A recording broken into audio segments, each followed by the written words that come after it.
Call to order, councillors. Please take your seats and turn your mobile devices to silent. It is 9 a.m. Welcome to the ordinary council meeting on Tuesday, the 20th of May, 2025. Council meetings are open to the public and live streamed to enable members of the public to observe council in its decision-making process. It is a requirement that I advise all present that the meeting is being live streamed, and I advise all present that your presence at this meeting is taken as consent that your image and your voice may be recorded and broadcast to the public via live stream. Recordings of this meeting will remain on Council's website for at least 12 months. Any other form of audio and/or visual recording of the meeting requires prior permission.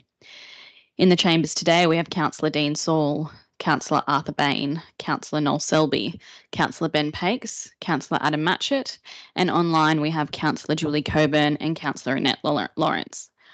Staff attending today are Mr. Michael Jackson, Acting General Manager, Mr. Daniel Thorogood, Director Corporate and Commercial, Mr. Dylan Reeves, Acting Director Operations and Planning, Mr. Keith Hyatt, Group Manager Water and Sewer, Ms. Vicky Thomas, Acting Group Manager Governance and IT, Ms. Talia Randall, Governance Advisor and Minute Taker. Welcome councillors, staff, members of the public and anybody watching the live stream. I appreciate you all making efforts to be here today for those in person and for those who are unable to make it. I hope that you're staying safe and dry at home. We now move to our opening prayer. Councillor Saul. Thank you, Madam Mayor. In light of today's weather, we may need a prayer. And I'll be using the Lord's Prayer.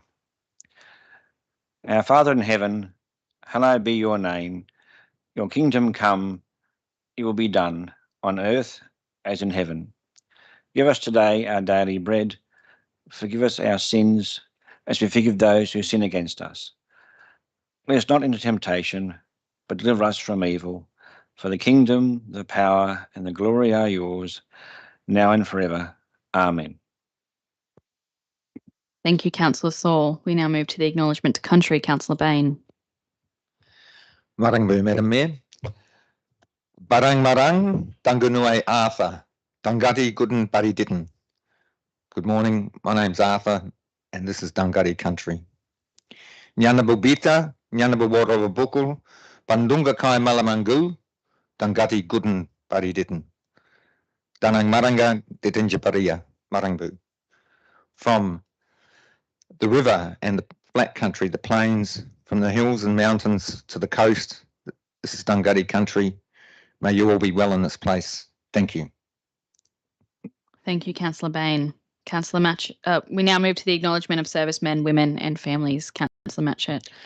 Council acknowledges the sacrifice made by Australian servicemen and women and their families in particular, those who gave their lives in defence of the freedom we enjoy today. Thank you.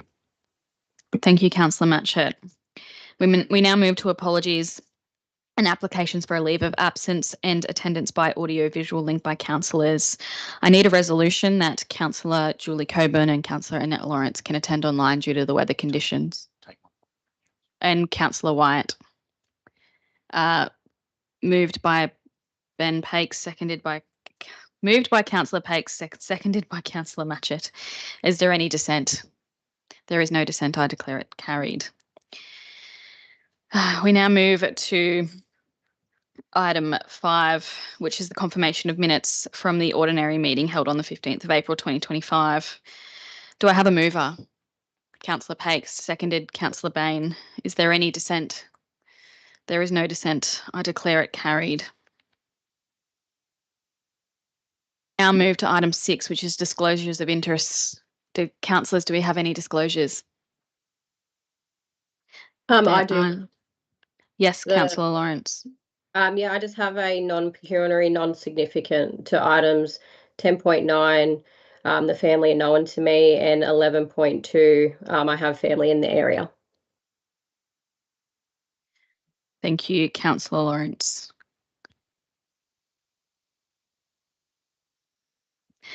Do we have any more conflicts, councillors? No. We'll now move to items passed by exception. There is a recommendation. Before we move the motion or take questions, do councillors want to remove any items so they may speak to them or vote against them? Councillor Pakes. Yeah, I'd like to remove 10.5, please, the Kempsey Shire Coastal Management Program. Yep. I'd like to move 10.7. Thank you. Councillors, is there anything else you'd like to remove? Councillor Pakes. Just a question, Madam Mayor. Yep. Because we don't have Councillor White with us, would it be prudent to allow her to exclude something if she's not present in the meeting? Are we giving her an opportunity to do so? You can do so on.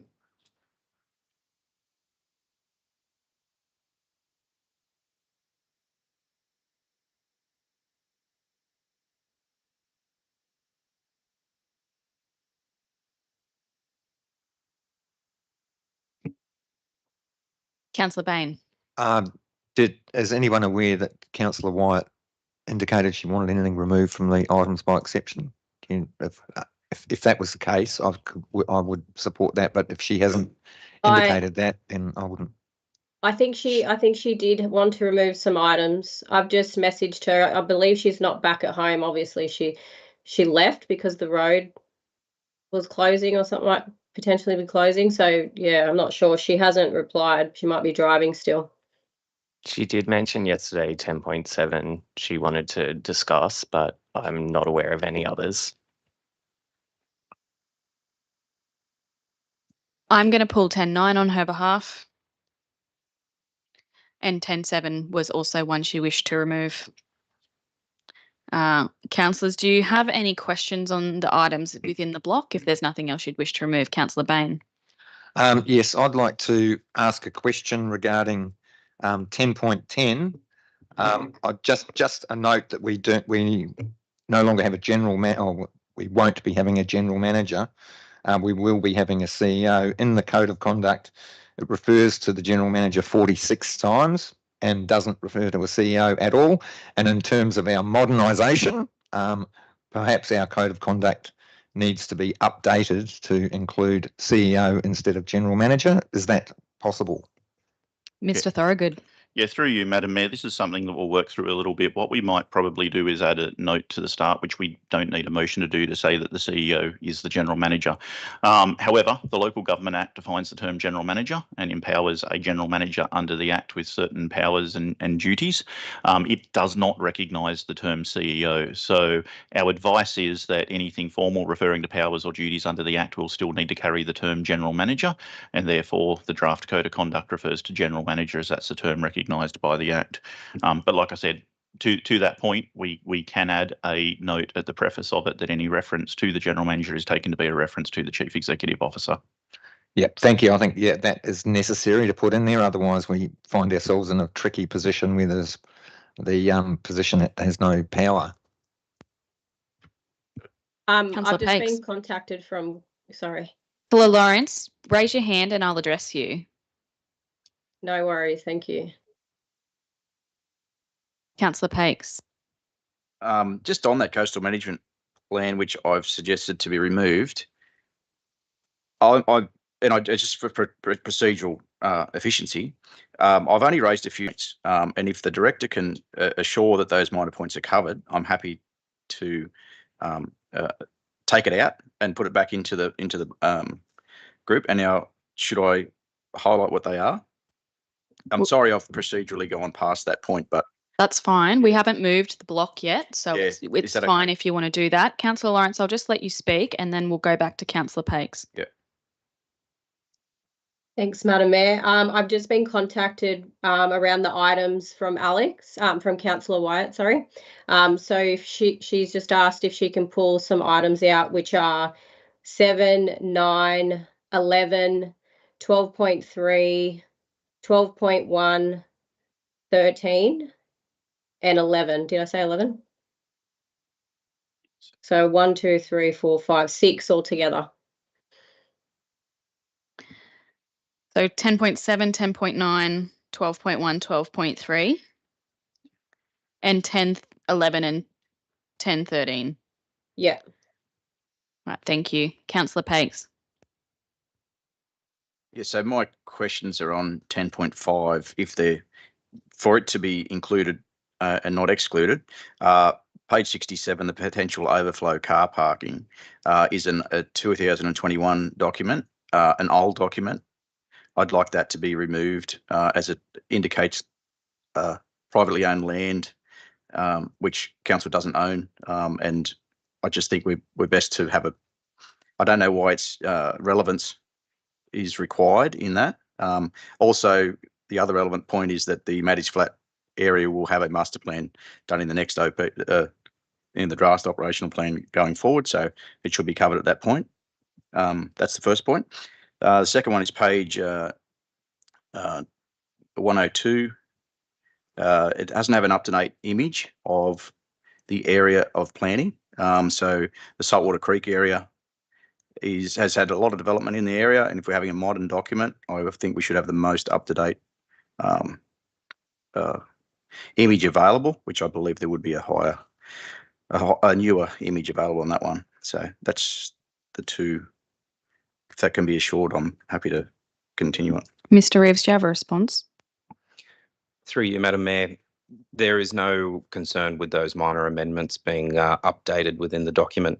The outdated reference in 2021, there's no plans to utilise that private land in the revised proposed inclusion of the Maddie's Flat Master Plan in the next OP. So that is fine. Councillor Pakes, are you happy to have 10.5 put back into the block? Yeah, excellent. Thank you. Thank you. Councillor Bain? Yeah, I've got some comments I'd like to make around 10.5. So I'm not sure if I can make comments at this point or whether it has to come out of the block so I can speak to it.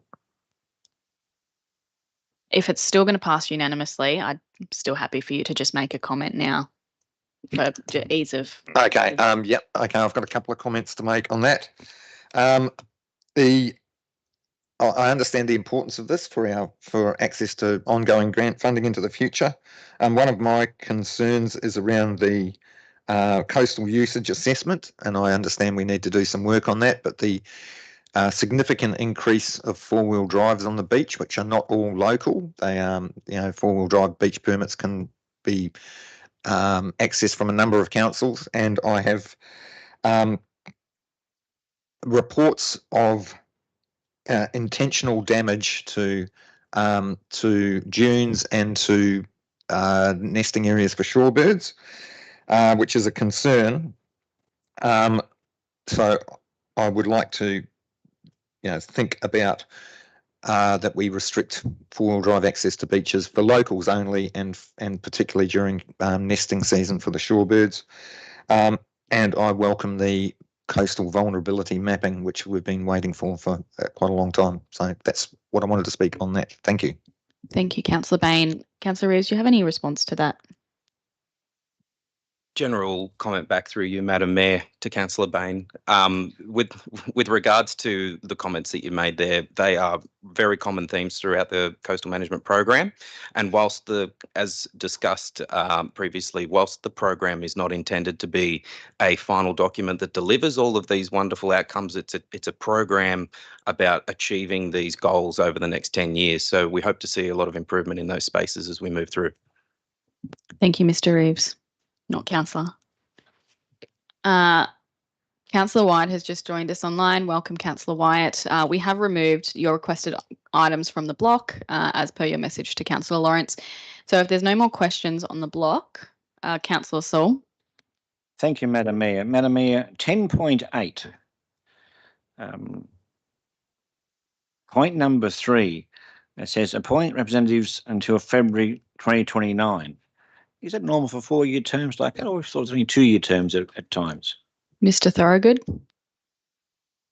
Yeah, through you, Madam Mayor. When we initially established the Australia Day Awards Committee, the intent was that they would serve for a term of council, and therefore they were 4-year appointments. What we've done is extended that until the February following the election, so that the committee which is in place manages the entire event, including its planning, the conduct of the event in January, and the debrief after the event in January, and that's hence why they extend to there. We appoint councillor representatives to committees for 2-year terms, but community representatives can differ. There's not consistency across council's committees. Thank you for that. Councillor Wyatt. Yep, I just have a, sorry, can I go back to the airport and ask a question on that one? Yep. I question about two opposing views on pay in the business paper. It says that request approval to operate this training circuit on Saturdays. And I think I saw there as well that the agreement has something different. The agreement does say that circuit training is permitted on Saturday and Sunday from 8 till 7 and 9 till 6. And at the bottom of that, it says no circuit training. So is circuit training permitted on Saturdays? Mr. Thorogood. Yeah, through you, Madam Mayor. Sorry, Councillor White, are you able to point me to the two references that you refer to? Do you have got page numbers for them? Yeah, the agreement section 4, page section 4.7, page 7 says circuit training is it's 0.9. It's got A to however many, and it says circuit training is permitted Saturday and Sunday 8 a.m. to 9 p.m. and on Sunday 9 a.m. to 6 p.m. But at the bottom of that page, it says no circuit training. And then the business paper talks about no and yes circuit training. So yep. And Oh, sorry. So through you, Madam Mayor, circuit training on Saturdays is only permitted for local operators, that is operators that are based at Kempsey Airport. Thank you, Mr. Thorogood. Do you have any follow-up questions? Yep. So when the one of the airport users talks about allowing the same rules for visiting aircraft, so we're not allowed. So that's a no. Through you, Madam Mayor, correct. We're not proposing to allow visiting aircraft to conduct circuit training on Saturdays. And no, and the other one he asked that, well, I'm not sure it's a he, they asked about is no changes to allow extended hours on the weekends. Yeah, through you, Madam Mayor, we're not proposing to allow extended hours on weekends. What's the reasoning for not allowing visiting aircraft to do circuit training on a Saturday? I mean, I know we discussed about the commercial use. I'm not talking about commercial, but through you, Madam Mayor, it comes down to that quadruple bottom line assessment that Mr. Pearson referred to when he spoke yesterday. So there's probably two things which are different for local operators and remote operators. The first one is that we receive some economic benefit from local operators as they're based at the airport. They're spending money with us and undoubtedly spending money in the Shire otherwise, where visiting operators may not be. Secondly, we do have a little bit more control over local operators than we do over visiting operators. As local operators have a lease agreement with council, then we have more ability to regulate them than we do with visiting operators, who we have no power to regulate their activities whatsoever. So yeah, they're probably two of the key reasons for different rules for local operators versus visiting. Councillor White, do you have any further questions? Sorry, am I allowed to go back to 10.5? I have one question for that, but I'm happy to not. Yes, if you want to move you on. can ask that question. Okay, Yep. okay, right, thanks. Just on 10.5, so the coastal management program there's the comments that I can see have come from Local Land Services, National Parks, Department of Primary Industries, Housing and DQ, plus SPADCO being the only community organisation. So those government organisations have statutory requirements and responsibilities under the legislation as regulators. How does council incorporate their feedback into the management plans? Is it a given that they're included, or are we able, or do you use discretion like you do, like is done with community submissions? Mr. Reeves. Through you, Madam Mayor, I can provide further clarification as required on that fairly broad question. But in terms of my understanding of it, there's a wide range of land ownership that the Coastal Management Plan covers. So having their inclusion, consultation and ultimate support for the overarching program is required, and we have done quite a bit of work to include those various agencies that you mentioned. Thank you. I mean, I like the report and really glad. I mean, I like the plans and really glad to see them after all these, or after the long time getting them to this point. Thank you, Councillor White. Councillor Coburn. Through you, Madam Mayor, I would just have a couple of questions around 10.5 as well. I can see in the plan there's the projected expenditure on the coastal management plan that shows council's 2-for-1 ratio to the grant funding. Once this plan's actually approved, will council move forward, and will these items be put into the OPDP? Mr. Reeves. Through you, Madam Mayor, absolutely. Councillor Coburn, the actions that are outlined within the program are integral to be included in the OP as we move forward. Okay, terrific. And just another question I had was around the investigate the sediment processes and dredging influences on Back Creek, which has an approximation of $100,000. I just wondered what steps council will take now that that dredging has ceased, particularly in light of the fact it's a highly used area by tourists and visitors, and the nature of the opening after years and years of dredging is that it will sand up very quickly. So I just wondered what steps council will take and when that investigation will actually begin. Mr. Reeves. Through you, Madam Mayor, in terms of timing, unfortunately, I don't have a solid answer for you.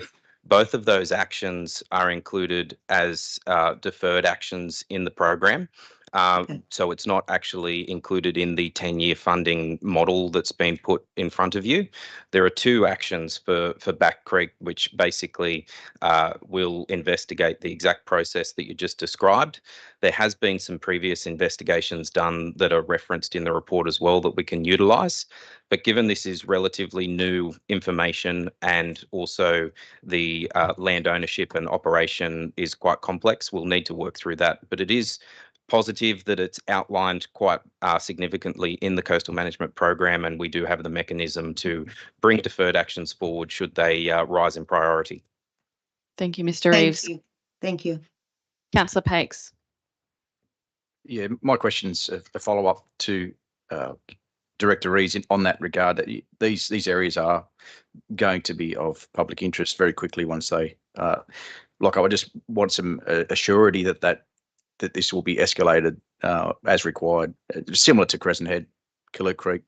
Mr. Reeves. Through you, Madam Mayor, absolutely. We recognise the importance of Back Creek for many facets and reasons. It is a navigable waterway. There is mixed ownership. We do need to consult and work with various agencies, and we understand that the priority of that will escalate if that entrance does change, and we'll continue to monitor that closely. Thank you, Mr. Reeves. Councillors, if there's no more questions on the block, Councillor Selby. Just further to that, I was talking to Maritime the other day, and have we been officially notified that dredging has stopped and there's not a tender out? Mr. Reeves. Through you, Madam Mayor, I have nothing formal that has come across my particular desk, noting that I'm only acting at the moment. So I cannot follow that up. I've only heard hearsay that is the case. So unless anybody else in the room can add to that, that's my current understanding. So we do need to investigate that further. Mr. Jackson. Yeah, I can confirm that certainly nothing's come across the GM's desk either. So we've not been formally advised that has finished or that other processes are underway through Maritime. Well, from what Maritime said to me the other day, yes, looks like they are going to put it out. Not they aren't, but who is it? Yeah, Crown Lands. Evidently, they're going to put out another tender for it. So until we're officially notified, I don't think there's much we can do about it anyway. Great. Councillor Pakes. Yeah, I'm probably still harping on this point through Director Reeves. Is it would it be pertinent for council staff to preempt this and make investigations through Crown Lands, make a representation, even if it's just a single letter, to ask if there's anything that we can do, given that we are making plans for areas like this? Mr. Reeves. Through you, Madam Mayor, I would see no reason why we can't make contact with Crown Lands to investigate the status of that dredging. It's fairly recent news to myself and the team, so we can follow that up for sure. Councillor Wyatt. Yes, please. Sorry, sorry, a bit flustered because I ran home. I have a question on 10.10, if I may. Yep. It's the code of conduct. So it's 3.14 in the code of conduct, which talks about unduly or preferential treatment for or against a developer. And I just wanted to explain that context, given that, and as an example, councillors could take up a role of advocating for better community and environmental outcomes where the planning law can't, as in some like Rise, for example, where you had 420 opposed and 4 approved, yet it still went across the line. So councillors can sometimes advocate for the community to get better cultural and environmental outcomes. So with that clause 3.14, explain that in context as a councillor advocating for community and who gets to decide Mr. whether it's Thorogood. unduly or unfavourable. Through you, Madam Mayor. Yeah, so for those that don't have reference to the document, 3.14 says, in exercising land use planning, development assessment or other regulatory functions, you must ensure that no action, statement or communication between yourself and others conveys any suggestion of willingness to improperly provide concessions or preferential or unduly unfavourable treatment. What this means is, and this binds, keep in mind, councillors, staff, committee members, all in the same way, including, say, planning panels. You can't, as a person subject to the code, do anything or say anything to anybody which would demonstrate that you either were going to give favourable or non-favourable treatment to a land use or development assessment or regulatory matters. Councillors are bound to operate within the Environmental Planning and Assessment Act and the Local Government Act. So this can be a delicate balance for councillors, because one of the considerations that they need to consider when exercising their regulatory functions is the needs of the community. But it does mean essentially that you cannot take an extreme position or one that doesn't have a basis in law. As for who gets to decide, like any code of conduct complaint, was a complaint made that a councillor had breached this clause. Initially, it would be considered by a conduct reviewer from the panel of conduct reviewers. And if a councillor wished to appeal that decision, or if that decision was escalated, it may be referred to the Office of Local Government or the New South Wales Civil and Administrative Tribunal. And ultimately, it can find itself in front of the Supreme Court or Court of Appeal, who is the final body for adjudication of these matters, and there who can actually make a final judgment on whether a councillor has breached that clause or not. Thank you, Mr. Thorogood. Are there any further questions? Yeah, Councillor Wyatt. So just in that context then, are you saying that if a councillor is advocating for a better environmental outcome where community have overwhelmingly said that they want X to occur and Y has been approved, and a councillor is advocating for that, are you saying that a councillor can find themselves in Land and Environment Court because a developer finds that they have had alleged unfavourable treatment and they feel aggrieved by that? Mr. Thorogood. Through you, Madam Mayor. If a developer or anybody was to raise a complaint that a councillor had given consideration to matters not encompassed by the Environmental Planning Assessment Act, and instead had been motivated by a personal or a political view on the matter, then yes, they could lodge a complaint and a councillor could have to answer to that complaint. Thank you, Mr. Thorogood. Further questions? Yes, please. Yes, please. Just in regard to the meeting code of conduct, and I noted that normally these get put out together. Last term, we put up there was a couple of notices of motion put up around amending the code of meeting practice, and the former GM said it's unnecessary because there will be our meeting code of practice within a month or two of the newly elected. And one councillor actually changed their mind because of that advice. We're now 7 months down the track and it's nowhere in sight. What is the status of when we can expect a code of meeting practice to come across and our desks? Mr. Thorogood. Through you, Madam Mayor, it will need to come to council at July at the latest. The requirement under the Act is that it's reviewed within 12 months of an election of councillors. It needs to go out for 42 days. Therefore, being reported in July and brought back to be adopted in September is the latest we can do. The reason why it has been held to date and the reason why it's not reported at this meeting is because, as you're well aware, the Minister has consulted on changes to the Code of Meeting Practice. We are currently under advice that we should get a new model Code of Meeting Practice momentarily. It's not our desire to go out to the public and consult on the Code of Meeting Practice and then immediately have to put out a new code to consult on, perhaps even before consultation on the previous one has concluded. Thank you, Mr. Thorogood. Please.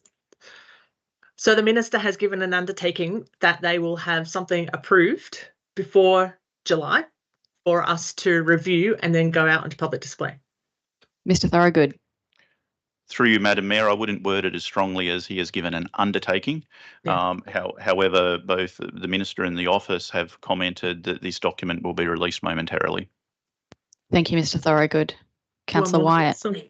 And even if that doesn't happen, are we still legally bound to put one out, regardless of whether we have instructions from the Minister or not, or whether that new model code's approved? So one way or another, yeah, is that right? So we have to do it even if the Minister doesn't have something done by then. Mr. Thorogood. Through you, Madam Mayor, yes, as I indicated earlier, if the draft model code is not released by our July meeting, we will report the current model code to the July meeting. Thank you for that further clarification, Mr. Thorogood. Is there any amendments? We can amend that. Is there a question in there, Councillor Wyatt? Yeah. Sorry, Mr. Thorogood. It's very difficult to do this online because my mouth. Yeah. Yes, with amendments then. Mr. Thorogood.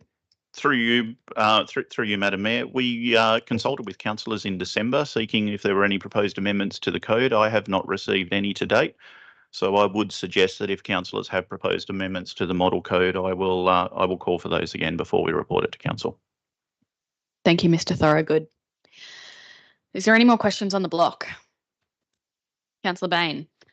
Madam Mayor, just referring to the statement of cash and investments in the investment pack report. I note that we continue to perform above the Bloomberg index in the interest. We got $420,000 of interest in April. That in page 8, it indicates 6.7 million in accrued interest. Is that in this financial year, or what sort of time frame is that? That is for Mr. Thorogood.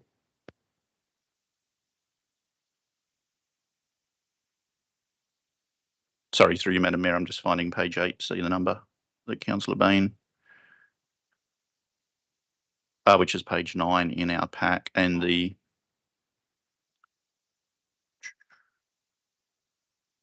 So in the right-hand column of accrued interest, 6. Yeah, I'm just having a look. You'll see that there is a column 1, 2, 3, 4, 5, 6 along, which is the accrual period. I'm just going through there are some of those which are more than 365 days. So you'll see the first 3 investments, which are listed on page 7, have got accrual periods that are well in excess of 365 days. For the at-call funds, I would need to take on notice, because that's the majority of that sum. I'd need to take on notice what period that was accrued over. So I'd need to take that on notice what period that interest on the at-call funds was accrued over. That is the majority of the 6.7 million. Yeah, that's 5.5 of it. 5.5. And by my reading, that was accrued over 852 days. Which is about nearly 3 years. 3 years, yeah. Okay, no, you don't need to follow that up. I've got it. Thank you very much. Thank you. All right. If there's no more questions on the block, I'll now put the motion. Do I have a mover? Councillor Saul. Do I have a seconder? Councillor Bain. Is there any dissent? There is no dissent. I declare it carried. I'll now ask for a procedural motion to move 10.9 forward, as we have members of the public here to listen to that motion. Do I have Councillor Selby, seconded Councillor Bain? Any dissent? There is no dissent. I declare it carried. We'll now deal with item 10.9. Do we have 10.9 is the recognition of Dave Sands. Do we have a mover for this one? Councillor Bain. Seconded Councillor Selby. Councillor Bain, would you like to open debate? Marangbu, Madam Mayor. I was very moved by the presentation in the public forum last night, and I highly value this proposal to use the Avenue of Heroes as a staging point for the memorial or the celebration of Dave Sands and family. I acknowledge the work that council have done working with the family, and also that this will be a major step forward in being able to, now that we've got a place to put it, then we can start looking at that funding. So it gives it this is a real step forward, and I encourage my colleagues to support this motion. Thank you. Thank you, Councillor Bain. Councillor Wyatt. I have an amendment, but I also have a couple of two questions, please. I have an email that was sent to me. I just wanted to ask a question. How many other families are asking for a memorial like this to council? How many and what for? Mr. Thorogood. Yeah, through you, Madam Mayor, sorry. I am aware currently of at least 2 other families that are looking for council to assist with memorials. I am unaware if anybody else in the room might be aware of others, but there's at least 2 that I know of. Well, are you at liberty to say who, in relation to what? What are the memorials for?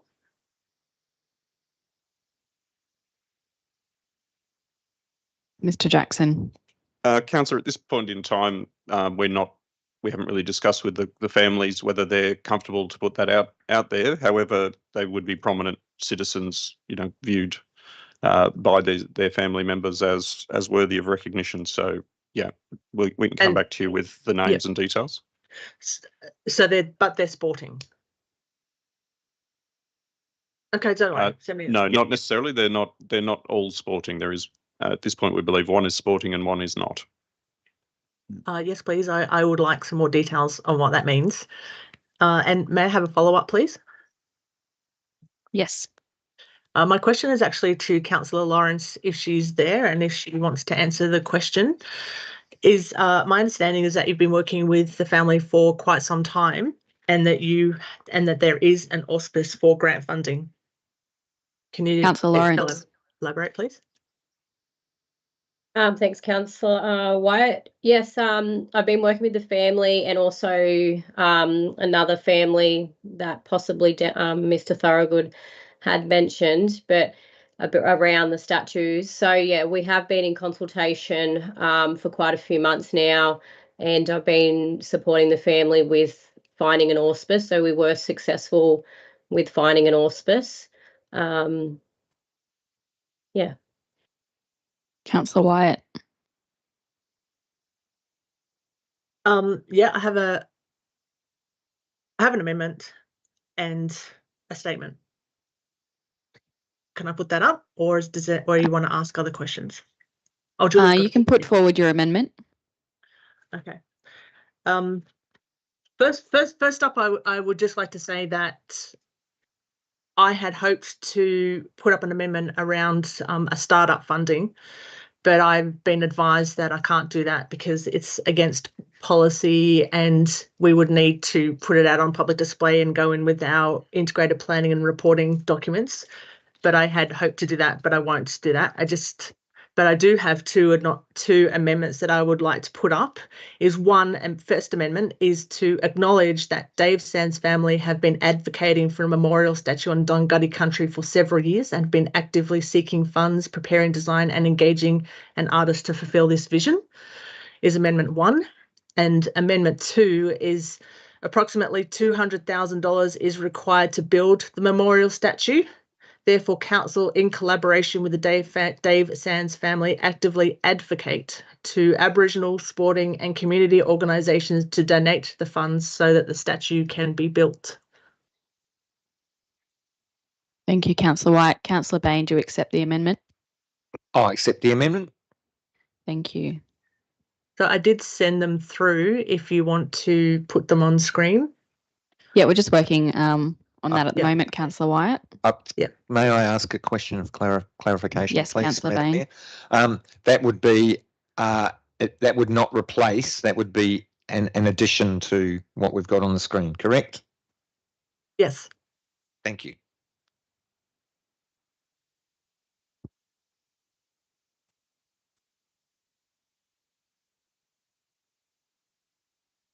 Would you like to speak to your amendment, Councillor Wyatt? Yes, please. Whilst I have no idea about boxing whatsoever, I have sort of listened to this story for a while through the previous mayor. I was super pleased to hear the presentation yesterday and to watch that very quirky video. And I do understand the family have been working for a long time. I think, as mentioned yesterday, was it six brothers and their sporting achievements. That's outstanding. And I just wanted to take an extra level of acknowledgement that they haven't just come to council and said, "Can you do this for us?" That they have been actively working to get this to happen as well. And I wanted to acknowledge that. And the $200,000 doesn't seem that big in the scheme of things, and I'm certainly not suggesting that council fund the $200,000, but I would just sort of like to council with the family is just advocate to some sort of state, regional, local, Aboriginal organisations, community organisations, and sporting organisations. I don't know if there's a sporting hall of fame is to, you know, give $20,000, $30,000, $50,000 each and it's done. So that's the nature of those amendments. Thank you, Councillor Wyatt. Councillor Coburn and then Councillor Lawrence. Councillor Coburn.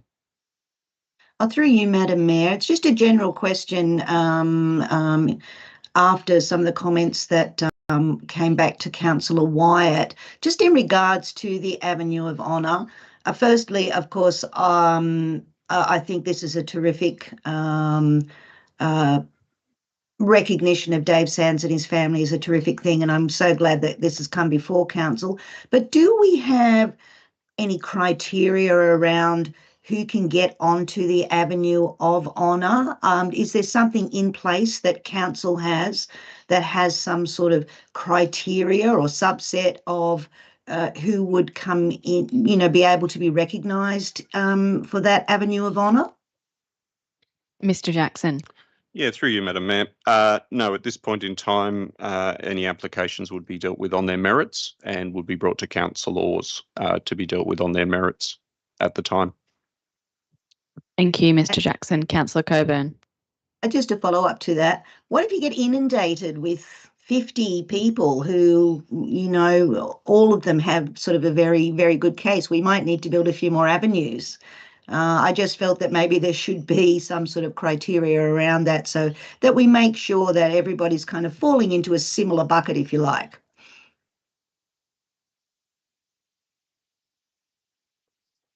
Do you have a question on that, Councillor Coburn? Is this something that council will consider putting into place, some sort of a basic criteria that can be met? Mr. Jackson. I think staff can have a look at that, Councillor Coburn. At this moment, it wouldn't be prioritised. And certainly at this point in time, just dealing with things on their merits, as we've learnt with celebrities over the years, scandals, etc., can come in and out. So that it's a complex thing to recognise someone who may fall from favour in future. So yeah, very much going to be on a case by case basis at this point in time. Thank you, Mr. Jackson. I'll go Councillor Lawrence and then Councillor Saul, then Councillor White, then Councillor Pakes. So Councillor Lawrence. Thanks, Madam Mayor. Councillor Coburn answered my question, so that's okay. Thank you. Thank you, Councillor Lawrence. Councillor Saul. Thank you, Madam Mayor. The two minor questions, if I may, please. With this concept, does it need to go to community for their consultation as well, or can council decide on this?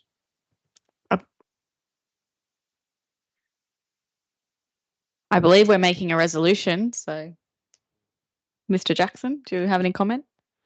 At this point in time, it's being done on the basis that, the council is making a resolution to support this endeavour, and if funding is found, then the statute could proceed.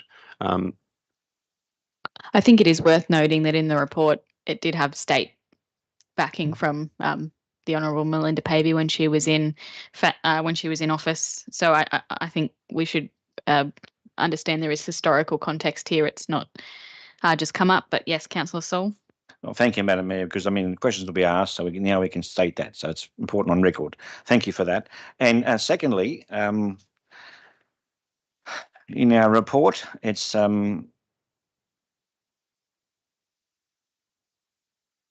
proposed for council not proposed for council to fund the memorial statue. So it's going to be actually coming out to community alone to fund this situation. Would there be expectation for council to fund this in future, do you think? Councillor Saul, I don't believe that's in the resolution or within the report.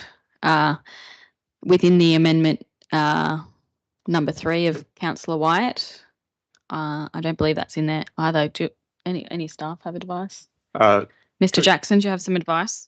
Yeah, through you, Madam Mayor. The intent, certainly as indicated by the family previously, was to pursue government funding through various parts of the state government. And obviously this amendment now looks to various sporting and community organisations as well. So all in all, so the intent is simply that council is not going to be funding the $200,000. Mr. Thorogood. Yeah, sorry, through you, Madam Mayor, I might just add to that. Whilst council had no intention of, I guess, at this stage contributing to the $200,000, the council will be required to construct the actual Avenue of Honour down there, which is part of the master plan. It's currently an unfunded portion of the master plan, but there will be costs that council will incur in constructing the actual avenue itself. Thank you, Mr. Thorogood. Just the questions we asked, so we need to have the answers on hand when we're asked by the community. Thank you for that. Thank you, Councillor Saul. Councillor Wyatt, then Councillor Pakes. Councillor Wyatt. Mouse problems. Yes, thank you for that amendment. Thank you for that addition, because yes, it is noting that $200,000 is required, not asking council. And yes, it's still using state government, government institutions as a source of funding as well. So that's confirmed. My question was around the memorial policy. Do we have a memorial policy? Mr. Thorogood. Through you, Madam Mayor, yes, we do have a memorial policy. It does not cover memorials of this type, though. It covers memorial plaques and memorial seats and memorials in our cemeteries and the likes. But however, this type of public memorial is I guess, a step above what is normally considered by that policy. And therefore, decisions on these types of memorials would come to council. Thank you, Mr. Thorogood. Oh, sorry. Councillor Wyatt. Yeah. When is that due to be updated anytime soon? And if not, can we get it updated soon? Can I put in a notice of motion to have it updated? Yeah, through you, Madam Mayor. I'd have to take on notice when the policy is due for review, but what I would say is what we're talking about here is a rather significant memorial to a person who made a rather significant contribution, not just to the Macleay Valley, but across the nation. I don't think encompassing these sorts of contributions in a policy document, considering that they're the sort of thing that might come before council every day, really does justice to the size of the decision that needs to be made around these. So in some ways, I think that it would be counterproductive and perhaps even a little bit disrespectful to try and put a policy around memorials of this significance. I think that they deserve debate in public by the full council. Thank you, Mr. Thorogood. Councillor Pakes. Oh, okay. So this Vert Street Master Plan is unfunded entirely, not just this part of the, not just this component. Just Verge 1? Verge 1 Master Plan? Sorry, the Verge 1 Master Plan. I'm sorry to clarify that, yeah. Yes. Mr. Jackson. Verge 1 is currently unfunded, yes. Yes. So the entirety of the project's unfunded. So what I'd like to have embedded in that master plan, now that we've recognised that we are going to recognise significant sports people, is that part of that we do put criteria on that. I can think of one specific sports person right now, Amy Winters, multiple gold medalists in 100 and 200 metre athletics. So she'd be a perfect example of someone from the Macleay Valley who trained in that area. She'd fit right into this, well recognised. So I do see that there is a level of a criteria that not only Mr. Sands has demonstrated, but is also available in other contexts. So I actually see that as an amendment that I may, with the indulgence of Councillor Bain, that as part of the master plan, which this is part of, that we put a criteria, develop a criteria specific to that area for the Hall of Fame. So, and I'd ask for that to be amendment from Mr. Councillor Bain. Would you accept an amendment to include in the master plan for Verge Street, Verge 1? So I'm not quite sure if this is relevant to this resolution. Is that okay for me to speak? Sorry. Yeah, I'm not sure if it's relevant to this resolution, but I think it may be maybe a future norm or something like that that says about or encourage the staff to develop criteria.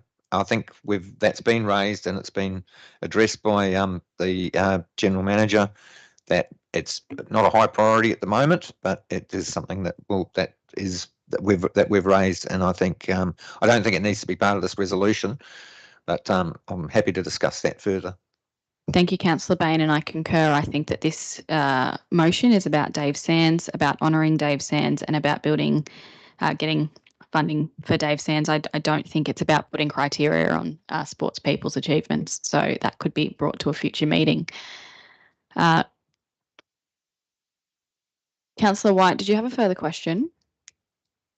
Oh, sorry for the disruption. I've just got a phone call that someone's stuck and broken down. No, I'm fine, thank you. Do we have any debate on this motion?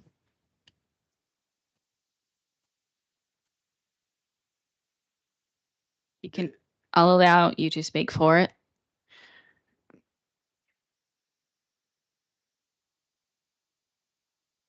I absolutely want to speak for this motion. Speaking and listening to you guys yesterday reminded me of a youth that I spent in down at Verge Street playing rugby league, playing cricket, playing all sports, and I played with a lot of very talented Indigenous kids. Sport is an absolute passion for me, and I see its benefit. And I actually hoped today we would have heard from the school students that were coming to speak to us and asked the same questions as I did to the speakers yesterday as to what influence sports had on your time in Kempsey. Mr.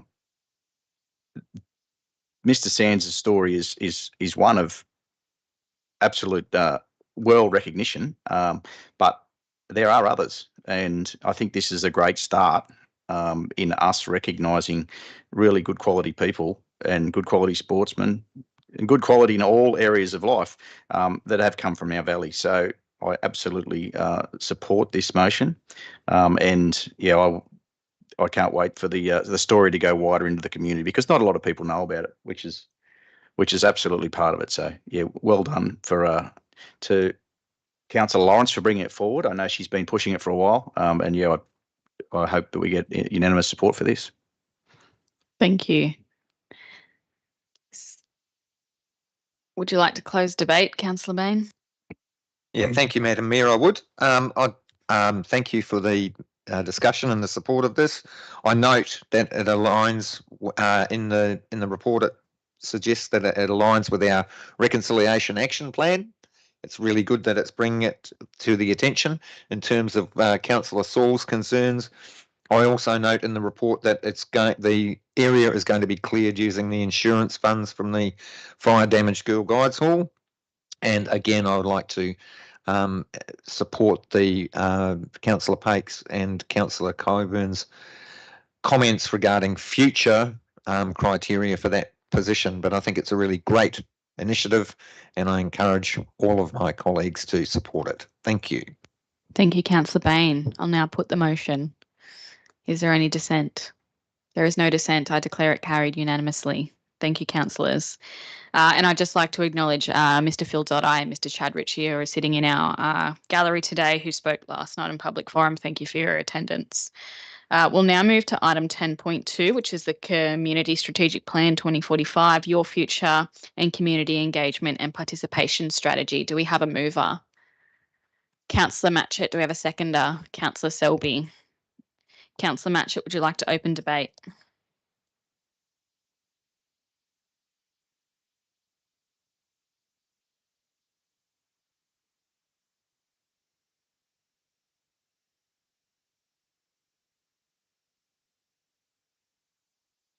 Put my hand up too quickly, clearly.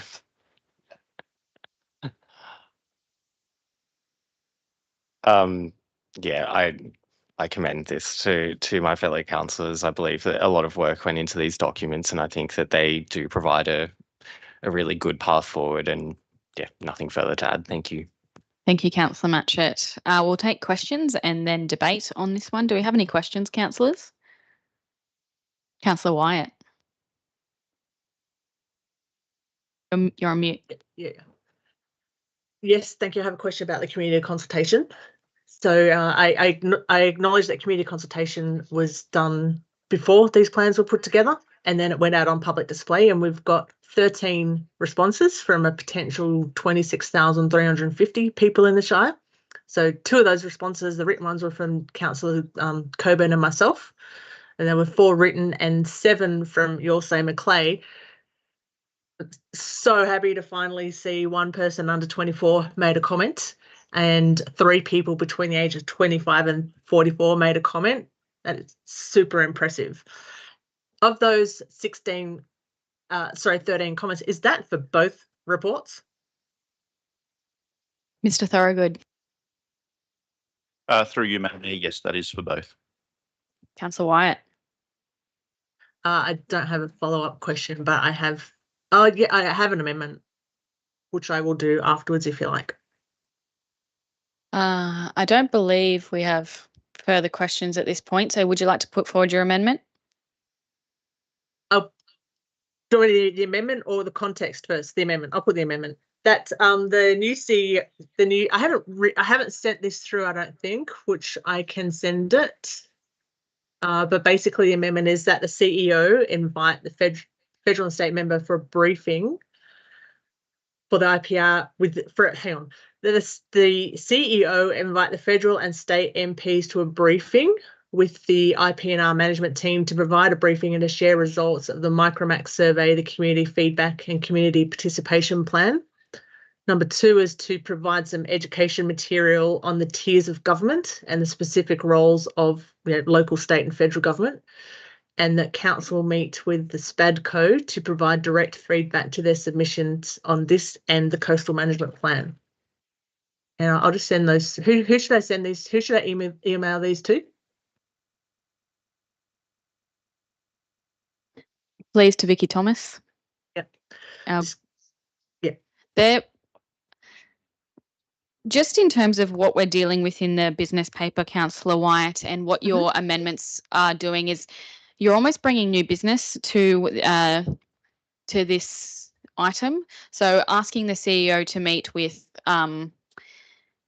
our state and federal member on the IPNR suite doesn't really encompass what we're dealing with in this motion. What we're dealing with in this motion is our CSP and our community engagement and participation strategy, and putting those through. So if you need to bring that business to council, it could be through a notice of motion, and or just by working with Mr. Metal when he starts, and even with myself, because we will in any case be meeting with our state and federal counterparts, and I'm sure staff would be open to meeting with SPADCO around these different documents, as well as I believe they have a pretty good working relationship.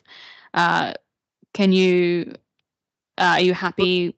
Well, then are you amenable? This is why I wanted the context first. This is why I wanted to provide the context first. Can I provide the context, and then you can decide if you want to accept it or not? Or Adam can. Sorry. Well, Adam will be deciding, but it's still new business, which.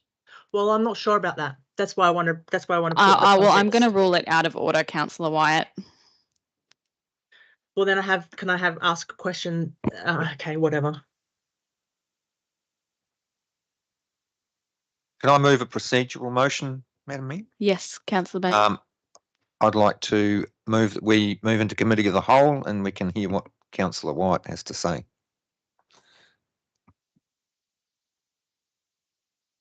I'll second that.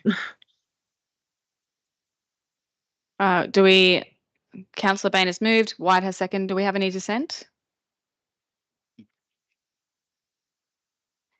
There is one dissenting.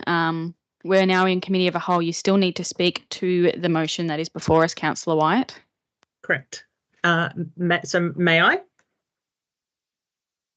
I've just said you may speak, but it has to be in relation to the motion. Copy that. So the CSP has some excellent points. So I mentioned those 7 submissions from that demographic. A couple of those submissions in the CSP have some excellent points. They talk about investing in culture, investing and maintaining public spaces for recreation, culture and arts. They talk about an Opal card for public transport. They talk about transport for the elderly, including ride sharing, affordable housing, TAFE and attracting industries. None of those are specifically the remit of council, local government anyway. So council, in my opinion, so I feel that council could better educate the community in understanding the roles and responsibilities for all of the different types of local government, because it's outside of council's remit, those ones.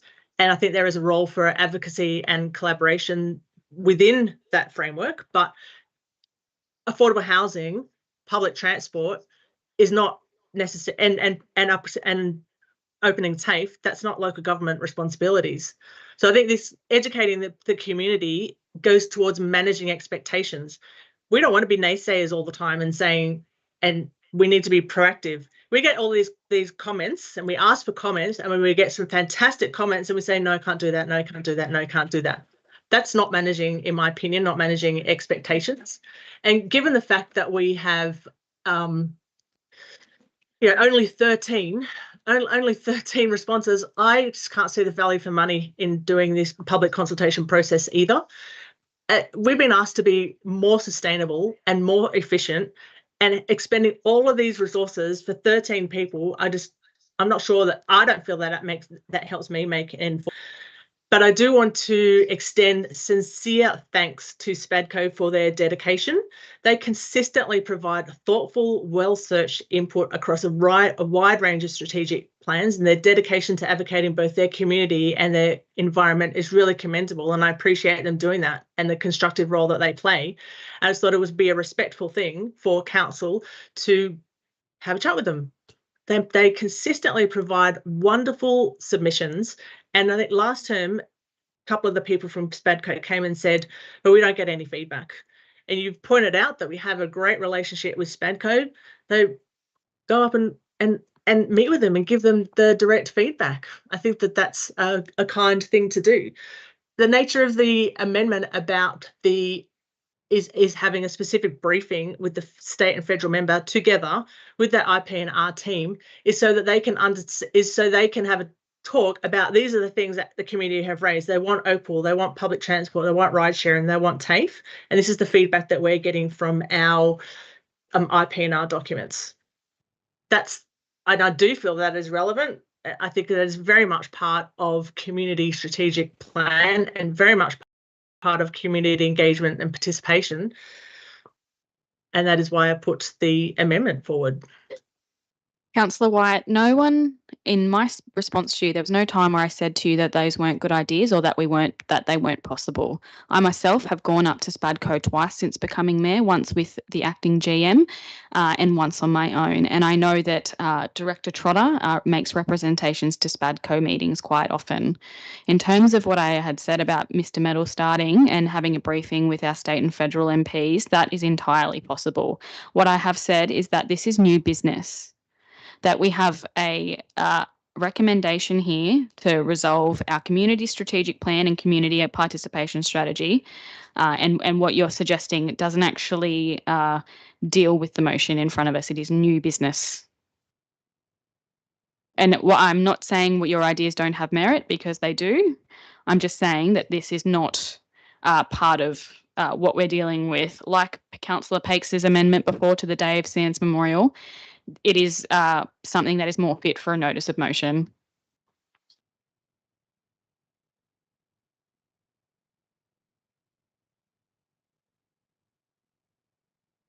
I don't have any further comment other than the amendments there. If Councillor Matchett don't want to support it, I'm fine by that. I'm fine with that. Or don't accept them. I'm fine with that. I've said my piece. I'm happy. Yeah. Well, thank you. We're still in committee of a whole. I do have another comment, actually, if I may. I can't put my hand up. Sorry, my mouse doesn't work. Hang on a second. I'll just, there. Councillor Wyatt. My other comments are around the spectrum, the IAP spectrum and the levels of impact. And as a councillor, I don't feel that I can make I don't feel I have enough opportunity to make an informed decision. Actually, no, I will take this offline. I don't feel I have enough opportunity to make an informed decision. For this meeting, we've got something like 300 plus pages to review. I made a submission to both of those plans, and I can't remember how many comments. One was about 70, one was about 17. I have not had the time nor the capacity to go through each of those documents and see how my comments were taken on board. I can see that some were, and I can see some that were important to me haven't. Whilst I don't have a problem with them not being accepted as a councillor, as opposed to, I would have liked some feedback around that before it comes to this meeting. I think in the the IAP spectrum, where it talks about informed, consult, involve and collaborate, I would argue that a councillor's role is the empowering bit there, because we are the approvers of these documents. Not all of them that I would see that is important, but for these IPNR suite of documents, these are the ones that councillors are responsible and accountable for under the Local Government Act and the IPNR process. And I would just ask for consideration to be given in future about just a bit more briefing, a bit more workshops, a bit more opportunity for councillors to have that collaborative end of the IPNR spectrum, IAP spectrum, rather than the informed consult part. Thank you, Councillor Wyatt. Councillor Pakes. I recognise that, Madam Mayor, you've made those. You don't think they're part of what's being put in front of us, but I would like to acknowledge that the information in the communication from community has raised those points, and they are legitimate. Yes, it's not what we're deciding on today, and I agree with that. But I do recognise the community has a position, and they're not probably speaking to the right people when they mention about transport and those other things. They're not. I think the important thing to note is that even if there is notes within our CSP around things that are a state and federal level, council has a really important job in advocating to those levels of government. So even if it doesn't directly deal with, we don't directly deal with those in what we deliver, we do deliver outcomes to that in terms of advocacy. Just 2 weeks ago, I had the opportunity to meet with the Transport Minister, with the Minister for the North Coast. I was in front of the Minister for Health. So there is relevancy to including those outcomes in our CSP, because us as politicians around the table have a job in that advocacy. Do you still want to?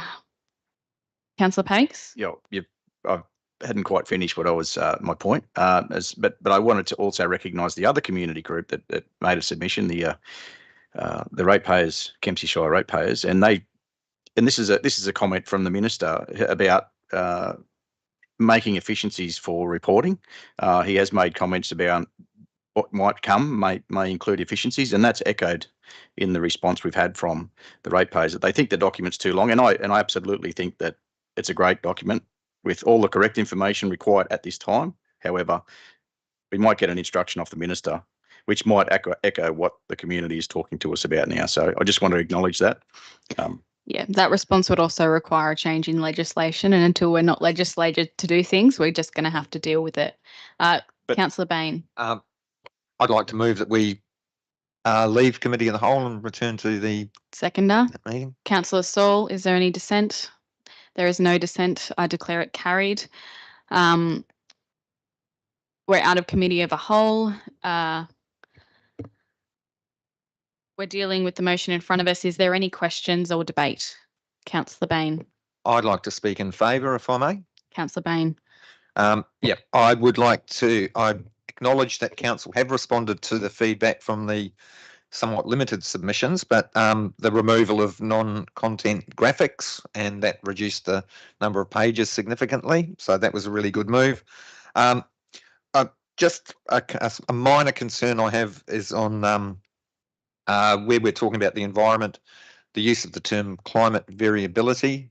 I'm just concerned that may be seen as a watering down of the threat of climate change to us. Just wanted to make that point. The economy, I welcome the focus on tourism and innovation opportunities and supporting Indigenous business. But I think one of the things that we really, the elephant in the room that we need to address is that how do we address the time frame of getting DAs through? That's the feedback I get so often, is that from business people that there's a perception that we don't support business because it takes too long to get DAs through. I acknowledge that there's difficulties getting staff, and I know that the planning staff, and I know that there was the flying squad at one point, which helped relieve the pressure, but that's something we maybe need to be advocating to state government for. Community safety was a really important point of that, and there's been quite a lot of discussion about that on and offline. And the clarity of who's responsible, whether police are responsible for certain areas or enforcement, or whether it's our compliance officers. And then there's a whole lot of issues around workplace health and safety, concerns about youth and ways that we can support youth in our community. And the huge, I understand that crime is a problem, but the huge crime is the ever increasing domestic and family violence. Matters. Leadership, talking about engagement, and I welcome that we base things on data, but I also take Councillor Wyatt's point that 13 people responding is not a great database. I also take the point about micromex surveys are a way to develop data points, but again, micromex surveys suit the purpose of the satisfaction, but they don't, as Mr. Walker pointed out in the public forum last night, they don't address some of the issues. And I note that there was, in terms of engagement, there was a request in the submissions for more collaboration and the development of those community reference groups, which I think is vitally important if we're going to be engaging adequately or effectively with community. I recognise the great work that's gone into the financial management and the management of assets through this. It's crucial work, and I thank the staff for all the work they've done on this, and I support that. I urge my colleagues to support adopting the community strategic plan and the engagement plan, with the proviso that these are living documents and that we can continue to make continuous improvement. Maringbu, thank you. Thank you, Councillor Bain. Do we have any questions or speakers? Councillor Saul. Thank you, Madam Mayor. I also wanted to speak in favour of the proposed motion. Madam Mayor, the community engagement staff do a wonderful job. They go out on our behalf, they speak to community, but only those who want to engage. Now, time and again in this room, we've often heard people don't want to engage. The point is they do on certain occasions, but the point I want to make to councillors here is that we are councillors, and often I've been told that not been told, but actually it happened, they come to speak to a council on issues. We are the ones who they want to advocate for them. They don't want to attend meetings. They want the councillors to be aware of their opinions. And we do that, I hope. We take it on board. So the point is, it's an important engagement strategy. The micromex survey has been done over several occasions, and it's consistent. The people want their roads made and their community safer. So the point is, in this weather, I think we're going to be even more so with our roads. But the point is, Madam Mayor, community engagement staff have done a wonderful job. I commend them, and I do hope that they take it on board. Thank you, Madam Mayor. Thank you, Councillor Saul. Is there any more speakers? There is none. I will allow Councillor Coburn. Sorry, a bit slow on the click there. Thank you, Madam Mayor. I just wanted to comment on Councillor Saul's feedback. I guess that's a part of the engagement with community that we really don't capture anywhere, and that is that one-on-one engagement with councillors. And in our role, I know that's part of what we do. I know I speak at length every day with members of the community, and I wonder if there's a way we can capture that better, because that certainly does contribute to the numbers and to that engagement process that we're not really capturing in any way. Thank you, Councillor Coburn. That is your speech for this item. You may not speak again on it. Is there any more? Councillor Matchett, would you like to close debate? Yeah, thank you. I concur with Councillor Bain in his points regarding there are still continuous improvements that can be made in order to seek further community engagement, but we have what we have, and I commend this to the staff and ask that you all approve it. Thank you. Thank you, Councillor Matchett. I now put the motion. Is there any dissent? There is no dissent. I declare it carried. I have been a bit remiss and missed my mayoral minute, so we'll now move to 8.1, which is a motion to congratulate Councillor Lawrence on her appointment to the Closing the Gap Toolkit Advisory Group and note the significance of this project for strengthening partnerships between councils and Aboriginal communities across New South Wales. As it's a mayoral minute, I do not need a seconder, but I would like to open the motion just by congratulating Councillor Lawrence on her appointment to this committee. I think it's fantastic to see you step up into this position. Just one.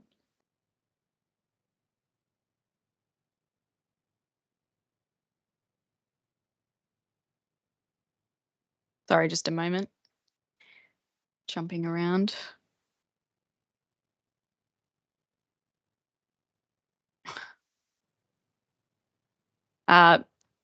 The advisory group that Councillor Lawrence has been appointed to will play a pivotal role in shaping a new toolkit designed to support local councils and Aboriginal organisations to work together in meaningful and impactful ways. The initiative reflects a strong commitment to empowering local government to be an active and informed partner in closing the gap.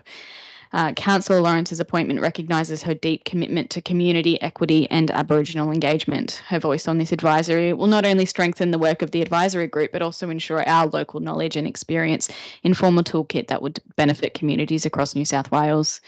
I hope councillors join me in approving this. Do we have any questions or debate? Councillor Coburn. Thank you. I just want to congratulate Councillor Lawrence as well. I look forward to her presenting some of that feedback to us once she gets the opportunity to go and represent, and hopefully we'll get some really positive outcomes from it. So well done. Congratulations. Thank you, Councillor Coburn. Is there any more? Councillor Bain. I too would like to speak in favour of this resolution, and my heartfelt congratulations to Councillor Lawrence. It's an amazing step forward. I mean, we've got 13% of our community are First Nations people, and I think it's really great that there's a representative, that we have a Dunghutti woman on council, and that she's stepping up beyond the local government area into a statewide position where her knowledge and her passion and her commitment will help to bring about real change. So congratulations and thank you. Thank you, Councillor Bain. Councillor Pakes. Yeah, absolute congratulations to Councillor Lawrence. I see this position as an opportunity for Councillor Lawrence to bring knowledge and information back to our Indigenous Advisory Group. With what she learns when in her new role, she will see a different level of engagement that may bring knowledge back to our Indigenous Advisory Group. So I see a massive benefit for our community. I also acknowledge that the Alinta presentation had Indigenous advisory groups and other councils in around local areas having Indigenous advisory groups. So I'm sure Councillor Lawrence's passion in that area will be not only beneficial to her and her skills, but it'll be beneficial to our wider community. So yeah, well done. Thank you, Councillor Lawrence. I just wanted to say thanks, Madam Mayor, for the Mayoral Minute and for the congratulations from everybody. I really appreciate it. Yeah, I was really excited to be approved to be a part of this working group.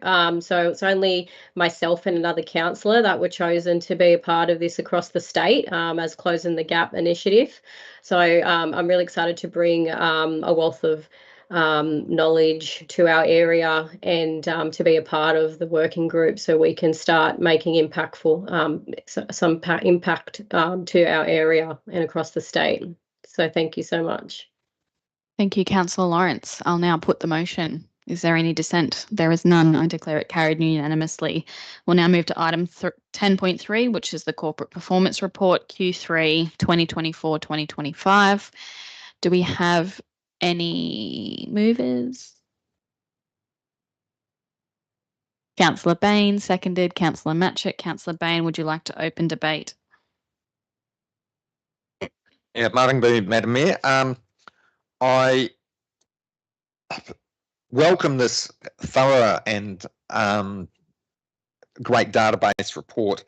I can see that in the so there's a number of documents in it, and I'd like to speak firstly to the quarterly budget review. And I note that we're addressing our backlogs. The backlog of asset maintenance is improving, but we're still got an asset management ratio of 94%, which is not, it's improving, but it underlines the fact that we need the additional special rate variation, because if we don't, we're going to be in trouble with our assets. Our operating performance in the general fund is definitely not financially sustainable, and that brings me to the financial sustainability plan. I see that a lot of the savings have come about by not filling surplus vacant positions, and if we don't need those positions, then it's absolutely makes sense not to fill them. I also looked at the information about our property portfolio and the suggestion that there are some properties that we own that may be surplus to requirements and may be able to be disposed of. I note that Councillor Coburn has asked for such a list on a number of occasions, and my concern is that if we're going to sell property, being of Scottish background and extraction, I was taught we never sell land. Once you've got it, you don't sell it. But I can understand that in terms of an investment, if we're selling land in order to invest and develop other areas of land, I can support that, but not as a sugar hit to get ourselves out of a short-term financial hole. I also read with great interest about the Pulse management system, which is going to be the new grants management system coming in July this year is planned. I think it's going to be really a positive that we analyse the ongoing costs, because depreciation is such a major issue that when we get grants, and we, for example, the Riverside Park foreshore stabilisation, a $7 million project, which we're going to have to depreciate, Slim Dusty Centre, which we have to depreciate, so it's really, really important that we think carefully about what we're applying for money for and what we're developing, whether that's going to be, whether going to get bang for our buck for our community. I welcome the robust internal audit process that we've got. And I note also in the fleet management, we're looking at investment in EVs and the provision of GPS tracking in all of our vehicles in the long term. I welcome the innovation portal and the opportunity for staff to give feedback on ways that we can, one, increase revenue, or two, decrease costs. I think if we've got staff that are working together with leadership, on all levels of staff, then that's a really positive for our council as a whole. So it's a huge set of documents, and I congratulate the staff on all the work that they've done on them. And we've got some very, very difficult decisions and some difficult balancing in the future. But I would commend this proposal to my colleagues. Thank you. Thank you, Councillor Bain. Councillors, do we have any questions on the items before us?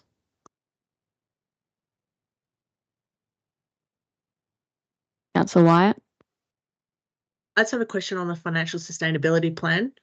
There's quite a few items that were added as a result of the SRV increase in 2023, as a result of community feedback, council suggestions, and ELT and staff initiative putting them up themselves, and some of them are around reviews.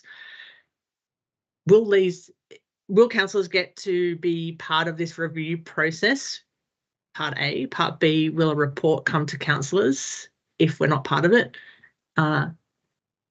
And C, I noticed some of them have gone over into the long-term financial plan. So I'm curious about the involvement with councillors and the reporting process back to councillors. Mr. Thorogood. Yeah, through you, Madam Mayor. Sorry, just for clarification, Councillor Wyatt, when you're speaking about reviews, are you speaking about the service review program in the financial sustainability? Yeah, there's a service review. There's the rate. There's a talk about a rate subcategory. Yep. Slim Dusty Centre, the airport review, which we have had feedback on. Yeah, those specific ones, not your operational day-to-day, but those specific ones that talk about reviews. Thank you. Through you, Madam Mayor. Most of these types of reviews, for instance, service reviews and so on, will be conducted internally by staff. Certainly outcomes will be provided to councillors either through briefings or where a decision needs to be made through a report to council, or for instance through comments that are made on this report here that comes to you every quarter. So councillors will certainly hear about what is happening with those and hear about outcomes from them, and where decisions need to be made, those decisions will be put to councillors along with the information. But yeah, it's certainly not our intent as we review the way that council operates internally that we seek feedback from councillors on that specifically. Some of the other things you mentioned, like the rate model review, will have some public consultation involved in it. So that will be a process which will be more visible to councillors. You've already voted on the outcome from the review of the airport operation and resolved to maintain operations at the airport. So that one's already come before council. Councillor Wyatt, do you have a follow-up? Sorry, I'm going across. All right, so 7.1.3, which does talk about the service reviews, which we probably won't, so we're not going to be part of that. However, it does say that a pilot service review has commenced and is due to be completed in June 2025. What does a pilot service review look like, and what's it reviewing? And Yep, through you, Madam Mayor. The pilot service review is reviewing our customer service operations, and what it looks like is the team have developed a framework to utilise to conduct these service reviews. So essentially, this is the prototype. This is testing how the framework works in practice. The lessons learned from undertaking that initial review has a higher degree of, I guess, hand-holding and support from the corporate performance team than other reviews will have, to prove that the framework works before we progress to rolling out reviews across the rest of the organisation next year. Thank you, Mr. Thorogood. Councillor Coburn. Oh, sorry, Councillor Wyatt. Sorry. It's very hard to keep our hand raised and to follow up. So what type of things are being reviewed? Like customer service conversations, time management? I mean, what does that look like? Mr. Thorogood. Thank you. Through you, Madam Mayor. Look, Service reviews can encompass a broad range of things, but the particular focus on these, given the financial sustainability perspective, is where are there opportunities to make savings in our operational expenditure on these functions. Councillor Wyatt, do you have a follow-up? So yeah. So for example, you could shift some of the questions that you could refer people to a website to answer some common questions rather than having somebody answer the phone and replying to the same question. That kind of thing is an efficiency review, is an efficiency objective. Through you, Madam Mayor, yes, that's precisely the sort of thing that would be encompassed by these reviews. And so this one's due at the end of June. Is there a list of other service reviews that are occurring, and sort of do you have a rollout list and when the whole service review will be completed? Similar to what ARIC does. You know, ARIC has a working list of what it needs to do for an audit, and it just rolls that out. Is the same thing for service review framework? So have you identified all of those ones? Do you have like a planned approach to doing them? Mr. Thorogood. Through you, Madam Mayor, yes, we have defined services, reviewed the, I guess, relative priority of those services based upon the opportunity of them, prioritising that in order, and we have a forward plan to roll those out, yes. All right, that'll do for now. Thank you. Councillor Coburn. Madam Mayor, I had a couple of questions, if you like. The first one was around the consolidated capital budget and the fact that there was quite a large amount of capital projects which won't be delivered in this current financial year, which will roll over into the operational plan for next year. I just want to clarify or ask Council, my concern is around staff becoming overloaded with the quantity of work that they have to go through. So it's just imperative that we make sure that when these incomplete projects are rolled forward into the following year, that the consideration is given to the workload put on staff. Is that something that's considered within that process? Mr. Thorogood. Through you, Madam Mayor, certainly Council's capacity to deliver both through our staff and our contractors is a key consideration when we do this. So certainly part of what we're doing at the moment as we finalise next year's delivery program and operational plan, given that certain things will roll forward from this year into next year, is having a look also therefore what things do we plan that were originally going to be in that 25-26 program that will spill out to the 26-27 program and then further down the track into further outer years. So there is certainly a flow-on effect when we defer those capital works for whether it's for weather or delays with contractors or materials or whatever it be. There's a flow-on effect to future years on that. Thank you, Mr. Thorogood. Just another question. This is around the borrowings that Council are required to declare before the end of the financial year. Now, I noted that across the last 5 years, there has been borrowings of $30 million to provide capital into the general fund. And I understand that at this point in time, because we have a large backlog of items to get through, that it does deplete the working capital that we have. Does Council, can Council please advise how long they feel it will be before these continuous borrowings to have that working capital available, when they believe that that will start being alleviated by the accumulation of its own capital funds? Mr. Thorogood. Through you, Madam Mayor, and this speaks to, I guess, the key financial sustainability problem that Council currently faces. So first of all, I guess one note is that Council continues to pursue grants in order to not have to take out loan borrowings for those capital works. And wherever there is an opportunity for us to make a grant application for infrastructure, which we would replace otherwise as part of our capital program, we will do so, and that will be a key feature in our financial sustainability program moving forward. But the 10-year long-term financial plan still sees the general fund being in a significant deficit at the end of those 10 years under the current scenarios. There is a consideration of how much debt Council can carry and what our capacity to repay that debt is. that dictates how much debt goes into the long-term financial plan and whether or not that is viable moving forward. But we need to balance that with the fact that these assets that we fail to maintain as and when they fall due become significantly more expensive to maintain or even replace into the future. So even if we don't take out loans to maintain or renew those assets, effectively the ratepayers and particularly the future generation may end up paying substantially more than what the interest payments on those loans would have been. So there's a delicate balance in getting that right. The current long-term financial plan, though, sees council taking on increasing levels of debt over the full 10 years of the program in order to address that backlog.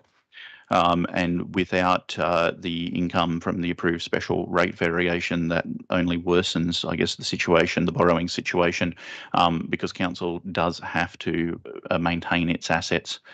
So, yeah, at the moment, as to your question as how long does that go on, as we continue to put new years into the long-term financial plan, that's a consideration that will be taken each year. But for now, each of the following 10 years has increasing debt in it. So just one more question. So council does recognise that the continually borrowing to have available capital funds is probably not best practice, and that you will work proactively to minimise the borrowings moving forward? Through you, Madam Mayor, what I would probably say is at the moment, given the financial situation that we're in, borrowing that money to maintain our assets is best practice, and that is the reason that we are doing it. If we don't borrow that money, we get an increasing liability in what it's going to cost us to bring those assets back to standard in future years. So it will cost us more over the long run not to borrow money than it will cost us to borrow that money. So at the moment, borrowing is best practice, and that is why we are recommending it. Like I said, we do, though, eventually reach a point where we no longer have capacity to repay those borrowings.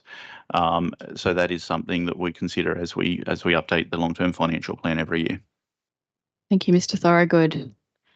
Councillor Pakes. Yeah, my question is around the last page of the grants, project applications awaiting outcome or in application phase. There's about $60 million in total grants applied for in that page, and of that, roughly $3 million is a council contribution. Can you update us on the status of those applications?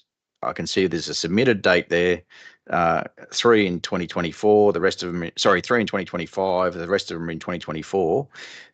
Would, say, a Stewart's Point sewer scheme, $45 million grant being approved, make a big difference to our loan requirements? Mr. Thorogood. Through you, Madam Mayor. So grants such as, significant amounts of money that we see in a water and sewer fund certainly means that those funds have lower borrowings, and that helps the sustainability of those funds ongoing. It was covered in the community presentations that we did on the CSP. The water fund about breaks even over the 10-year plan. The sewer fund still has a rather significant issue with a deficit. We're still chasing more grant funding in that place. The biggest challenge, though, that council faces is an operational deficit in the general fund. So capital grants or deferring capital works will not solve the operating deficit problem that we have in the general fund.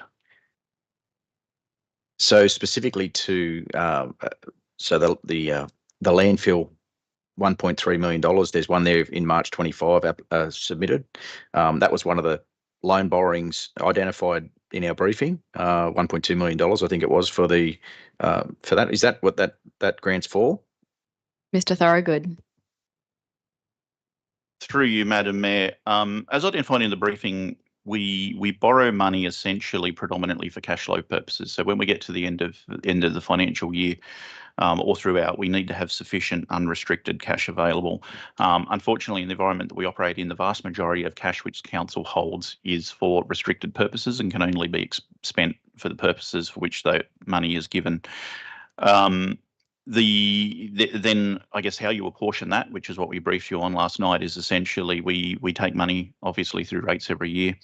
We expend some money, and then we have some money left over essentially for depreciation, which is the non-cash item, which offsets the money that we spend in our capital program and our capital renewals. Where our renewal program or our capital program is larger than that amount, that is effectively notionally where the loan borrowings are going. And they were the projects that were presented to you last night. So if we were to get that particular grant, it would certainly impact on the scenario that we showed you last night, but it would not reduce the requirement to borrow that money in order to make sure that we've got unrestricted cash for cash flow purposes. So I'll pick out the big ones out of that page. There's $5.5 million for Maddie's Flat boating infrastructure, lodged in December 24. And then I'll go through to the Stewart's Point sewer scheme, 51 million, 45 million's the grant amount. And there's another there for 6.63 million. What's that other? Where's the other grant funding come from? Third last line from the bottom. Through you, Madam Mayor, I think I can answer that one. Mr. Jackson. I believe there are other grants that we've received already. Oh, sorry. So that's coming out of the reserve. So that will come out of the sewer reserve to fund that. Yeah, and so just to clarify, that entire page we have not been successful in any of those grants yet. They are in play. So there's about 60 odd million bucks in grants. Yes, that's correct. Councillor Wyatt. Yes.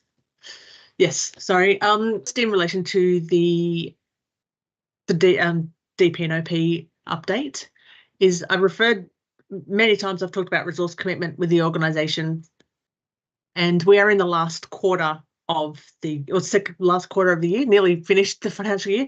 Just wondering, how is it tracking to deliver the 126 that are in progress and the 14 are overdue by the end of the financial year, noting that of those 126, there's quite a few that are sort of 70 to 75, 80% complete. How are you tracking to complete those 126 in progress and the 14 that are overdue by the end of financial year? Mr. Thorogood.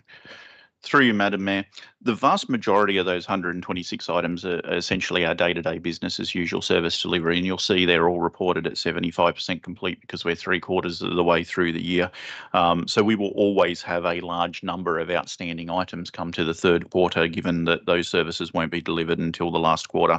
I don't have off the top of my head a more recent update than what is shown in the report here, which was at the 31st of March. But obviously at that time, our view was those 12 projects which are reported as being behind schedule will probably roll into the next financial year, undoubtedly, given circumstances, since there will be a few others that will roll over into the next financial year, but we expect the vast majority to be completed. Do you have a follow-up, Councillor Wyatt? That makes sense, actually, with the business as usual being 75%. So, yeah, thanks for that. Councillor Coburn. Through you, Madam Mayor, I just wanted to note that there is, when I'm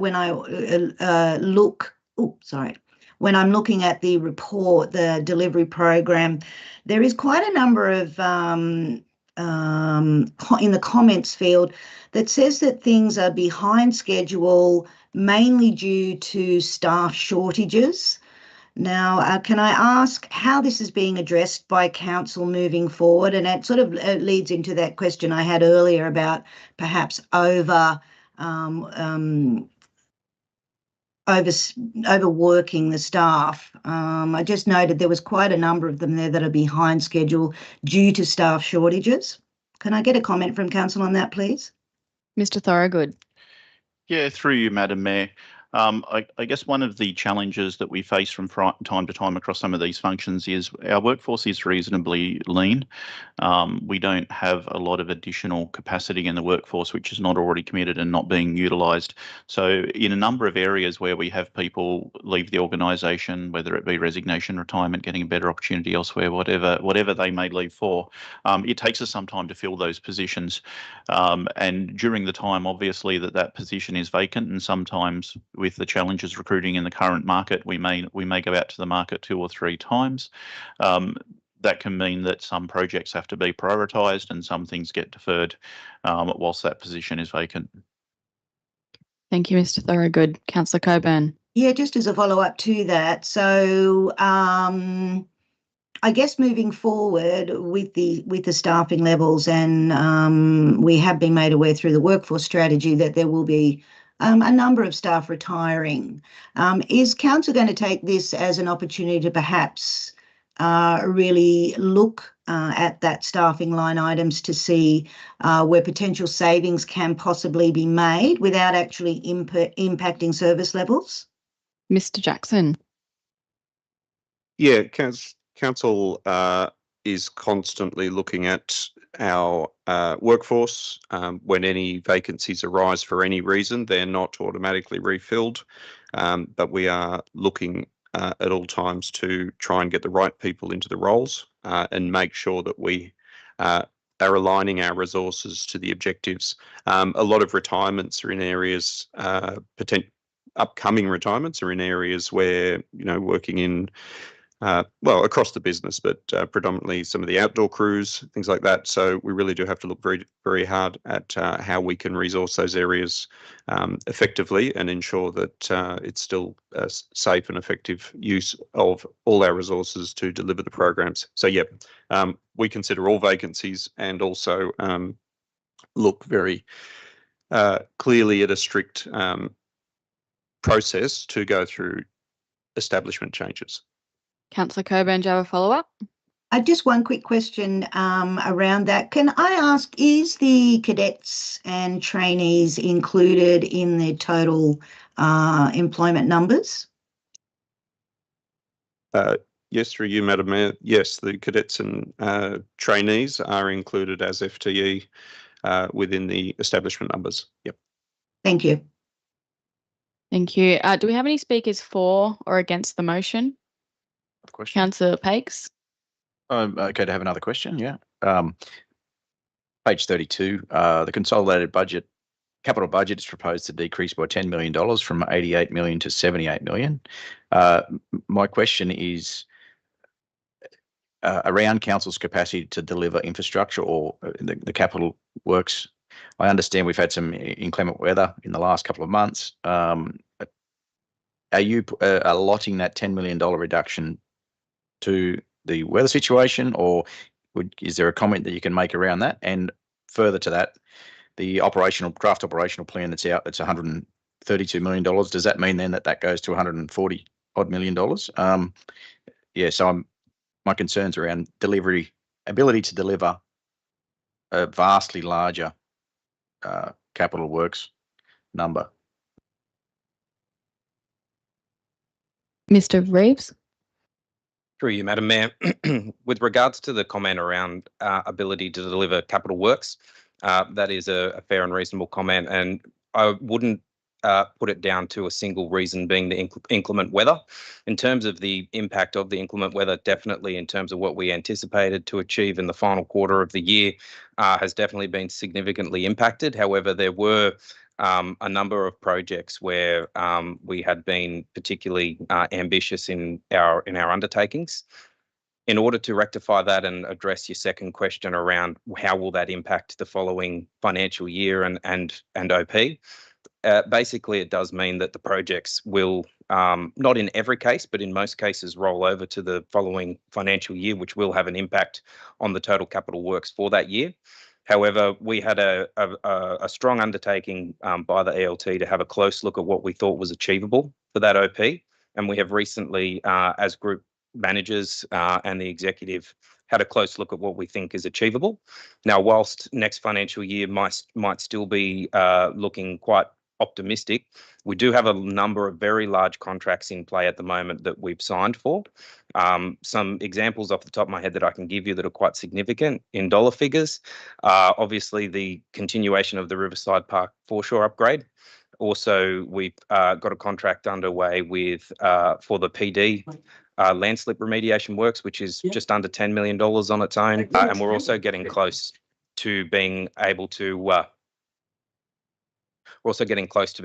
execute on the Tozer Road Bridge, which is a large dollar figure in there as well. So adding those sorts of programs up, we're talking about $30 million in play with those. And then our bread and butter, what I would like to call roads and those sorts of infrastructure packages as well. That's more specifically to infrastructure delivery, but I know the case for water and sewer is that they're getting close to execution on their projects as well. So whilst it's still ambitious moving forward, we're trying to have a lot closer of a look at what we think is realistic and achievable, and making the balance out over the longer term financial plan. Thank you, Mr. Reeves. Councillor Pakes. Yeah, and follow up to that, given the Revenue and Review Task Force was formed and then put on the shelf, and these numbers becoming apparent, is there a benefit and is there an opportunity for the Revenue and Review Task Force to review the draft operational plan once those points you put forward about your group managers coming together? Is there an opportunity for them to review that information before the new OP is put in place? So we get those three independents to view that information. And I know that's not exactly what's in front of us, but the information in here is what's become apparent. I just want to note that the Revenue and Review Task Force isn't just comprising of three independents, it's comprising of ELT, three independents, myself, and yourself. But Mr. Jackson, do you have a comment? I'd just probably put timeframes around that. So the Revenue Review Task Force was placed on hold awaiting the arrival of the new CEO in June. These documents, the OP and DP are to be adopted at the end of June. So the timeframes for having a review inclusive of the new CEO are essentially less than 2 weeks, about a week and a half. So I would suggest that that's not going to be feasible to do. We certainly can circulate documents to the independents and the other members of the Revenue Task Force for their input, but it's not really feasible in a week and a half. Yeah. Do you have a question? Yes. So specific to that, there's no other time that we can do that. So now is the time that we need to make the decision to do such a thing. Is there an opportunity to put 8.6 that given the information in this suite of documents, that we refer the Revenue and Review Task Force for comment, given the information involved? I just want to note, Councillor Pakes, that this is a quarterly budget review. So we'll get another one for the end of June in terms of that as well.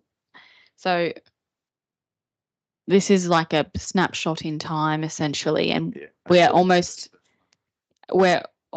at the end of May with June coming, which will bring another snapshot of time of where we're up to.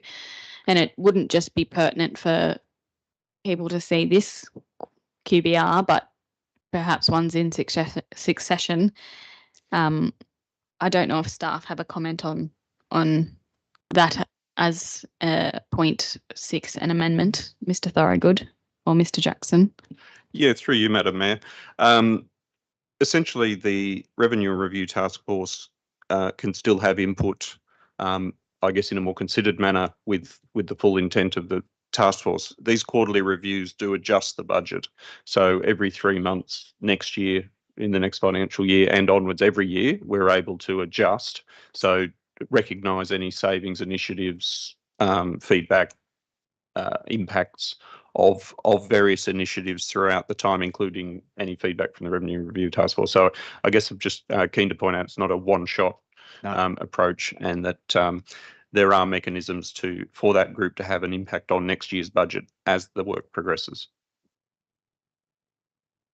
Would you still like to put forward your amendment, Councillor Pakes? Can I still ask more questions regarding that? Yep. So the Revenue Review Task Force saw that the December update, didn't they, of the budget? So they've seen to December and they haven't seen till March. So that's the new figures they would see because we met in February, that's correct. And we agreed that we wouldn't convene until the new CEO begins. And we are not in a position to convene a meeting until the new CEO begins, which I know is in 2 weeks, but the impact that they have, the ability for them to make an impact on the documentation that we have to approve in our June meeting, which is only 2 weeks after, maybe 3 weeks after our CEO starts, it's just not possible nor feasible. I understand your passion for this review task force. I'm just not sure where this line of questioning is going to lead to a tangible outcome for the immediate future. We can consider it for future task force meetings and when we do, but just for where we are right now and the decisions that we soon have to make, the task force cannot make a meaningful contribution before the June meeting. And this is a QBR, which, as I said, is a snapshot in time and things change. And it is the purpose of this document for council to be able to update its budget as things change and progress. We might have another 3 months of terrible weather. We might have another 3 months of great weather. We don't know what's going to happen. Councillor Pakes. So at what point do we allow the Revenue Review Task Force to have this information? I know it's can we make that a 0.6 that the Revenue and Review Task Force are forwarded the information from this specifically for comment in that 2-week period? Mr. Jackson. Aside from this information is public, so the Revenue Review Task Force can access it at any time. We could certainly bring it to their attention. However, it was a vote within the Revenue and Review Task Force to hold their official capacity until the CEO arrives. So we can put it to them and certainly we can undertake to do that. It doesn't need a resolution. Obviously, the information's all here and we can forward that to them. I'll undertake to do that.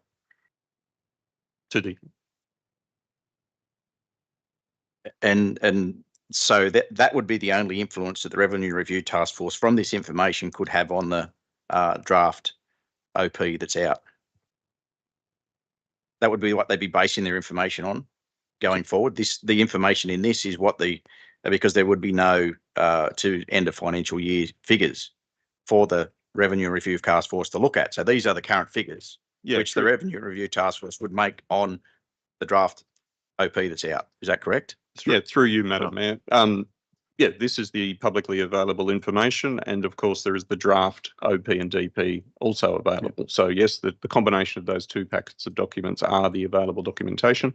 And when we get to year end, which, as accounts will tell you, doesn't get issued on the 1st of July. So yeah, at this point in time and through to the 20th, is it the 17th? I think it's the 20th of June. About there. Yes, this will be the information that's available. Just through you, Madam Mayor, I'd just like to point out reports for the June council meeting close in the first week of June. So it's only about a week and a half away. Yep. At this point, there is no capacity to make substantive changes beyond what have already been made to next year's DPOP.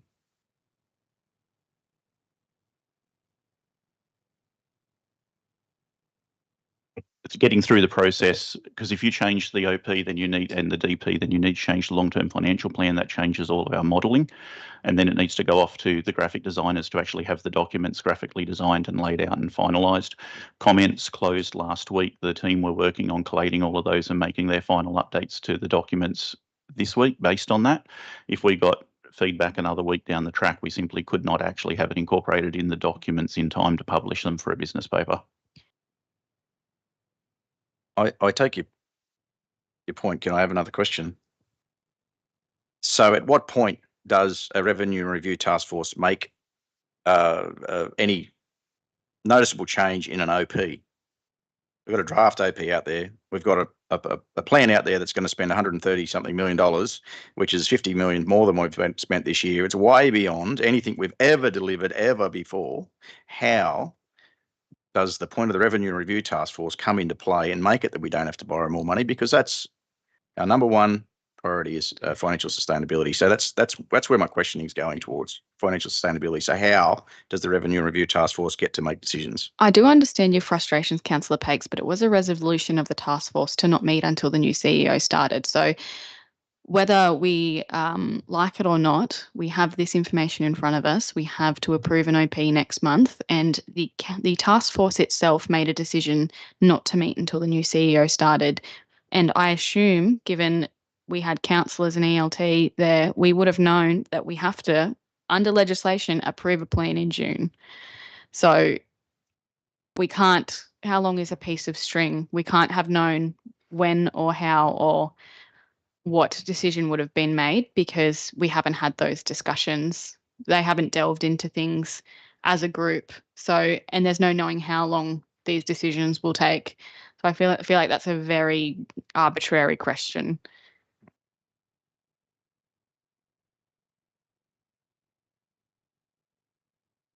To Councillor Coburn.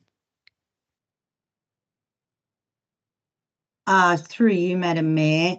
So I'll put this question to council then. We know the Revenue Task Force won't start till after the new CEO does in early June, but the operational plan and the DP, they are live documents, if you like. So they can be updated following any recommendations that come from that committee back to council, and after council consideration of those recommendations, we can make changes or adjustments to those plans.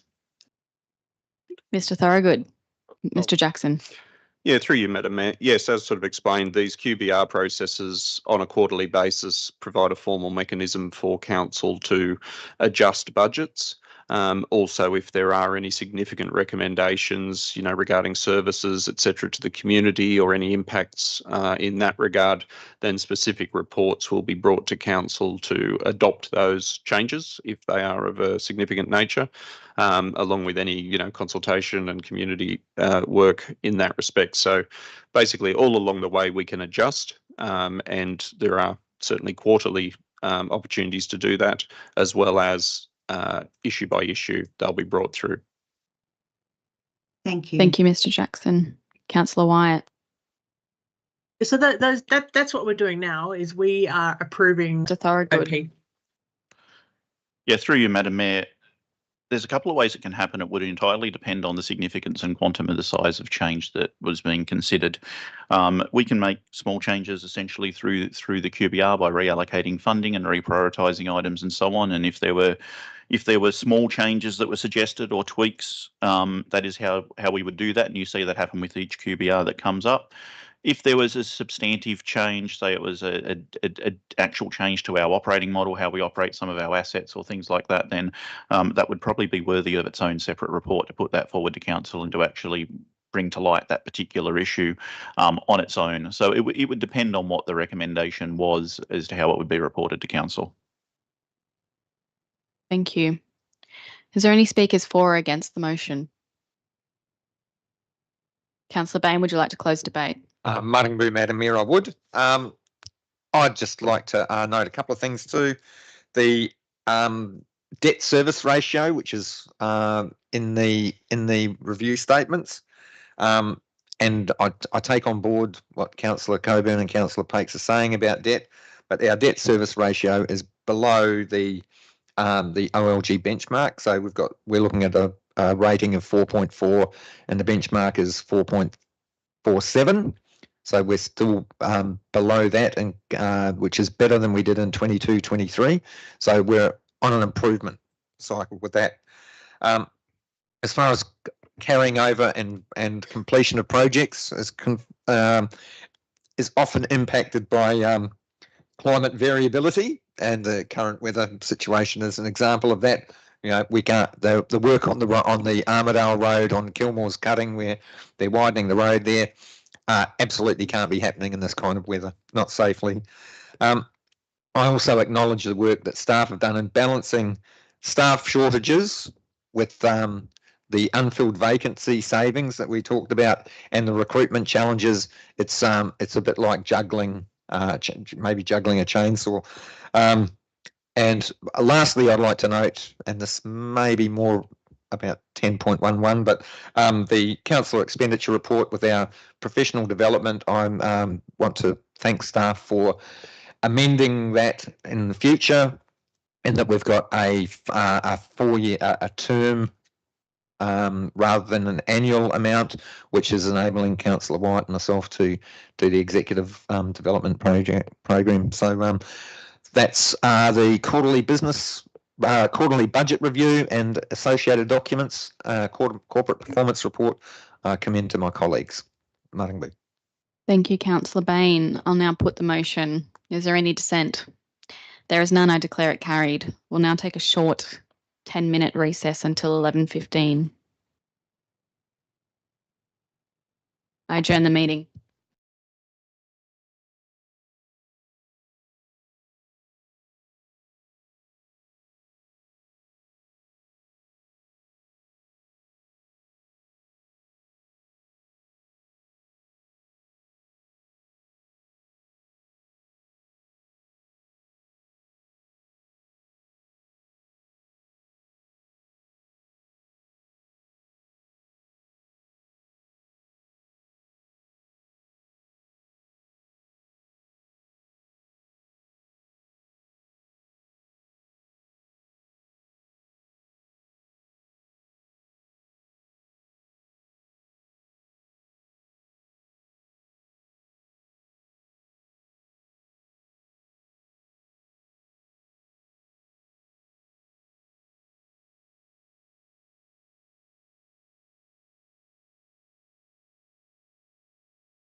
This one is not. Councillors, thank you. We are now resuming our meeting. Sorry for the short delay for anyone who is watching online. We're about 3 minutes past when I said we would resume, so my apologies there. We're now at item 10.4, which is loan borrowings, May 2025 report. Do we have a mover?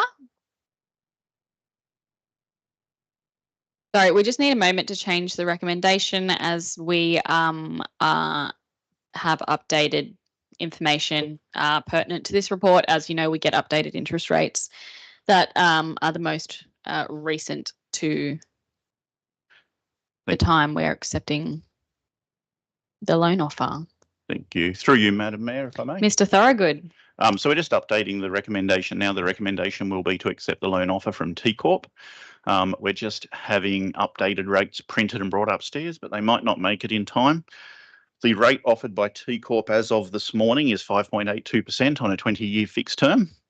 They actually predict that rate will lower this afternoon after the RBA announcement, in which case it may be a lower rate when we sign. Thank you, Mr. Thorogood. Do we have a mover for this motion? Councillor Saul, seconded Councillor Bain. Councillor Saul, would you like to open debate? Oh, Madam Mayor, I just want to commend council on the ability to finally get T Corp funding. As long as I've been here, it's been beyond us, but now we have been able to use that. It'll be a big saving for this council, and I'm very impressed that the staff have been able to access that funding. And again, well done to you all, and I hope that in future we can also continue to strive to access this funding, because again, at these rates, it's very competitive. So again, well done to the staff. Thank you. Thank you, Councillor Saul. Councillor Wyatt, I'll allow you to speak, but just for councillors attending online, it is part of our code that you have your camera on whenever possible. Oh, sorry. It is audio visual Sorry. link, not just audio. So Yeah, thank yeah, you. yeah. But Councillor Didn't- Wyatt. Sorry, didn't realise it was off. I do have a question, please. Just wanted to confirm that we are being asked to approve to enter into a loan agreement for $10 million for T Corp for 2025-26. However, but we haven't approved the long-term financial plan yet. Is that correct? We're approving those borrowings, which are for 25-26, but we haven't approved the long-term financial plan yet. Mr. Thorogood. Through you, Madam Mayor, no, these borrowings are for 24-25.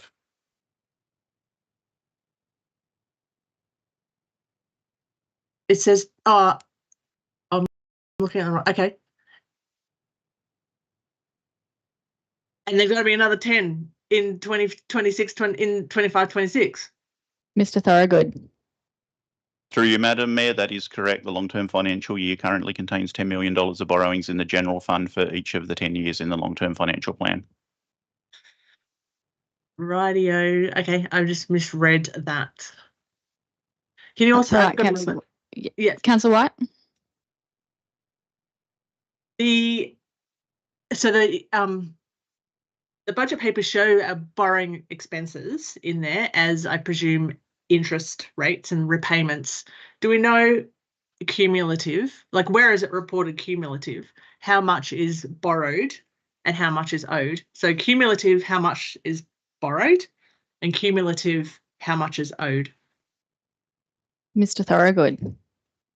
Yeah, through you, Madam Mayor, these items are showed as both current and non-current liabilities on Council's balance sheet as part of our annual report. I believe Mr. Douglas sent all councillors an email this morning with an extract from last year's balance sheet on it. Thank Okay, you. Do you have a fine. follow-up, Councillor Wyatt? I don't seem to have an email, but I expect that it's coming. Thanks. Through you, Madam Mayor, my apologies. It only went to Councillor Pakes. I'll forward it to the rest.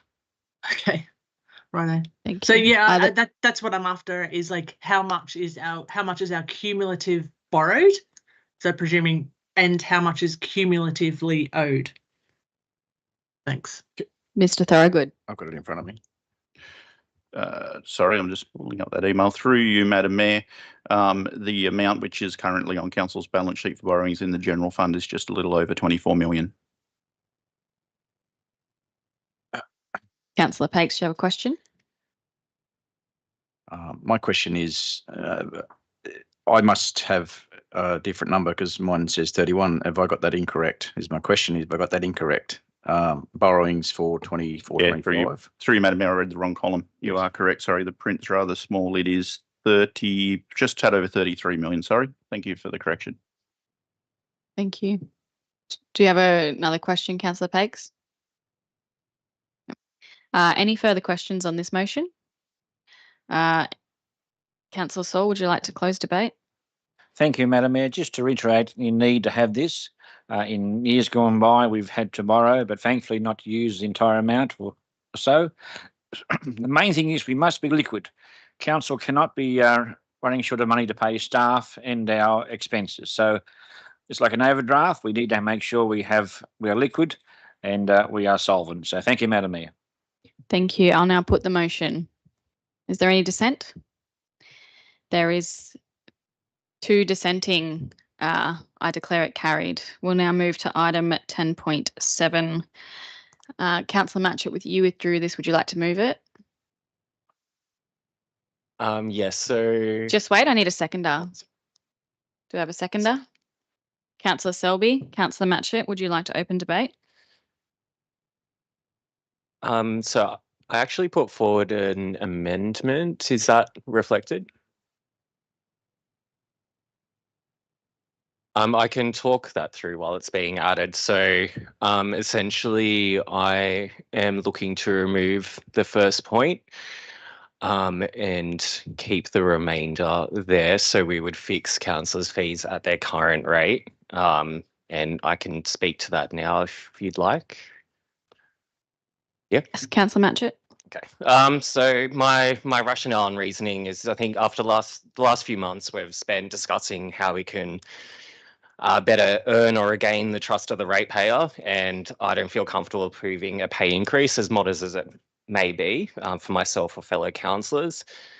As someone who is supportive of the SRV as a means to returning to financial sustainability, I don't think it's then fair to ask the ratepayer to fund an increase in my own fee, especially when we have still a fairly long way to go to financial sustainability. And I feel collectively, any time we've been presented an opportunity to take steps towards that sustainability, we've declined or diluted those.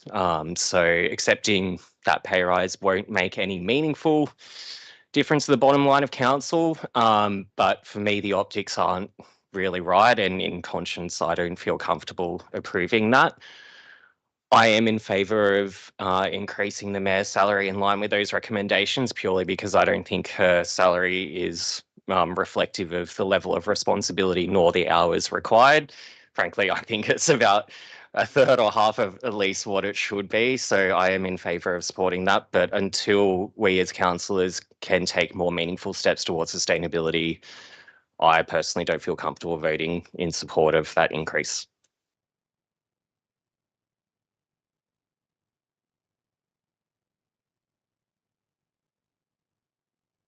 Do we have any questions, Councillor Saul?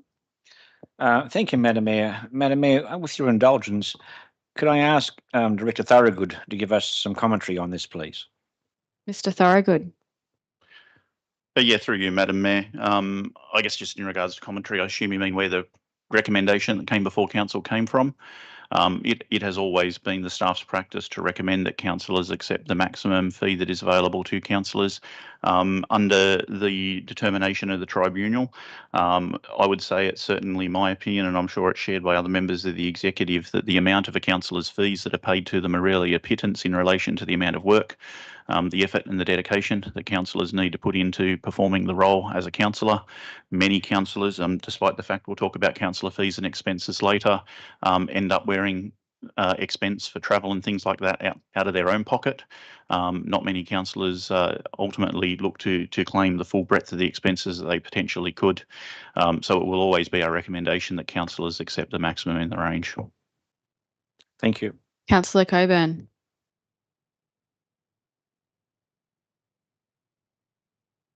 Through you, Madam Mayor. I think we need to have a consensus of opinion on this one. Councillor Matchett, I totally respect. Councillor Coburn, can I just interrupt you? Would you like to move that potentially we move into committee of a whole on this one? so we can Yes. discuss it. Yes, please. Yes. Do we have a seconder? Councillor Saul, do we have any dissent? There is no dissent. We're now on committee of a whole. Councillor Coburn, continue.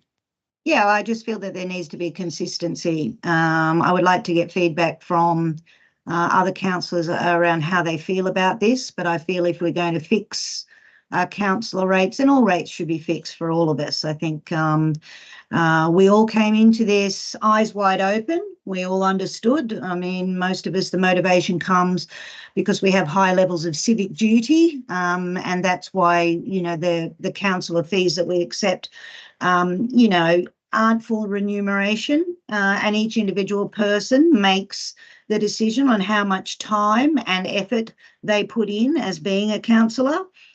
So I just wanted to make that statement that I think it should be consistent across everybody, not just some. Councillor Wyatt. Yes, thank you. And I was going to say that I don't support the increase either. And I 100% agree with Councillor Matchett, and thanks for putting that up, because I was going to do the same. For me, I think, as personal opinion, I think it's a token gesture. This whole councillor fees is a token gesture, and I find it kind of offensive, really. I think in the past few months, like, I have provided like 10 written submissions to documents, all of them taken me about 130 hours. I spend 20 hours a month on meetings, preparing for this meeting rather. I spend 10 to 20 hours per week doing community inquiries, following up advocacy, research, facilitating ideas with community networks. I attend after hours meetings, councillor briefings, etc. I attend online meetings and events during my lunch break and have to claim flex time for some of that. And last year I travelled about 9,500 kilometres in my own car and I didn't claim a cent. And for all that, I received, give or take, $9 an hour just for that work, not everything else. And that's less than what a 17-year-old trainee gets in the financial sector, and certainly less than a 14-year-old gets at IGA. So the previous amount was, I think, about $1,878 a month, which is $22,536. I do not get that full amount. The Australian Tax Office gets a lot of that. In fact, for the first time ever, I now have to pay that pay as you earn tax. So I have to pay my tax in advance because they don't trust me not to pay tax when it comes through. So I get a pretty big bill around about this time. And so I guess when the ATO takes out the money, I probably get about $5.14 an hour. I'd rather my meagre increase of $366 a year, or $30 a month, to be reallocated to the community arts grants scheme. I don't want my tax bill to increase anymore. There's people that love to critique councillors and what people want councillors to be. They want us to bring in a sustainable budget. They want us to supervise the staff so they are 100% productive. They want us to micromanage expenses and provide value for money. That is the equivalent of a senior executive or a manager's role, not $7 an hour. If you Google Bellingen Council and you listen to the story behind the resignation of an exceptionally talented councillor, one of those was trying to juggle full-time work, parenting, and the lack of money that's received. I think personally the role needs to be appropriately remunerated, and that way you will get more intergenerational and professional diversity. So having said that, I think it would be remunerated as much better pay, which is what they get in Queensland. They actually get full pay in Queensland. However, I do support Mayoral increase in fees compared to a CEO of a council, which is between $350,000 $400,000 as a CEO. The mayor is probably on 5 cents, 10 cents an hour. Mayor is face of the organisation and community advocate, and generally speaking, the go-to person. And I think it's incredibly offensive. The remuneration for a mayor is probably 20 cents an hour. So yeah, I don't support a $30 increase a month. Sorry, I can't. Thank you, Councillor Wyatt. I do note a lot of what has been said within your speech and the conversation of around this room. I note that we have 9 councillors on this council, all with all varying and diverse financial situations and personal circumstances. So I in no way speak for my other councillors in their need or deserve for this money, but I'll foreshadow an amendment that my fees payable would also be for the current rate of 2024-2025. I will not accept an increase while my councillors do not. I lead from the front. I do not push. I will not accept anything more than my fellow councillors in this matter. If this is something that all councillors are agreeable to, then I think that's a message we want to send to the community. But I also do not want to speak for other councillors and their situations, because that's not my role. Councillor Saul. Thank you, Madam Mayor. Another question, please, if I may, to Director Thorogood. Does the council have to take their increase or even their actual stipend? Mr. Thorogood. Yeah, through you, Madam Mayor. The Act requires us to pay it. It doesn't require a councillor to accept it. We have had cases in the past of councillors who have refused to accept their fees. Councillor could also choose to donate a portion or all of their fees back, or allocate it to particular causes. They need to take their own tax advice on how that might impact them, though. Councillor Bain. Yes, I'd like to speak in favour of the in favour of the original motion, not the speak against the amendment. I think part of it is equity. Now, I know we're all in different financial situations, different ages, different levels of work.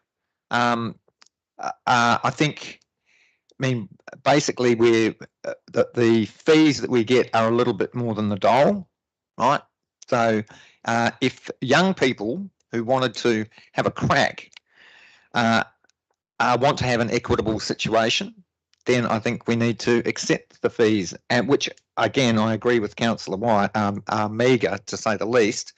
I reflect on the responsibility and the hours required for councillors, and it can vary, and it does vary.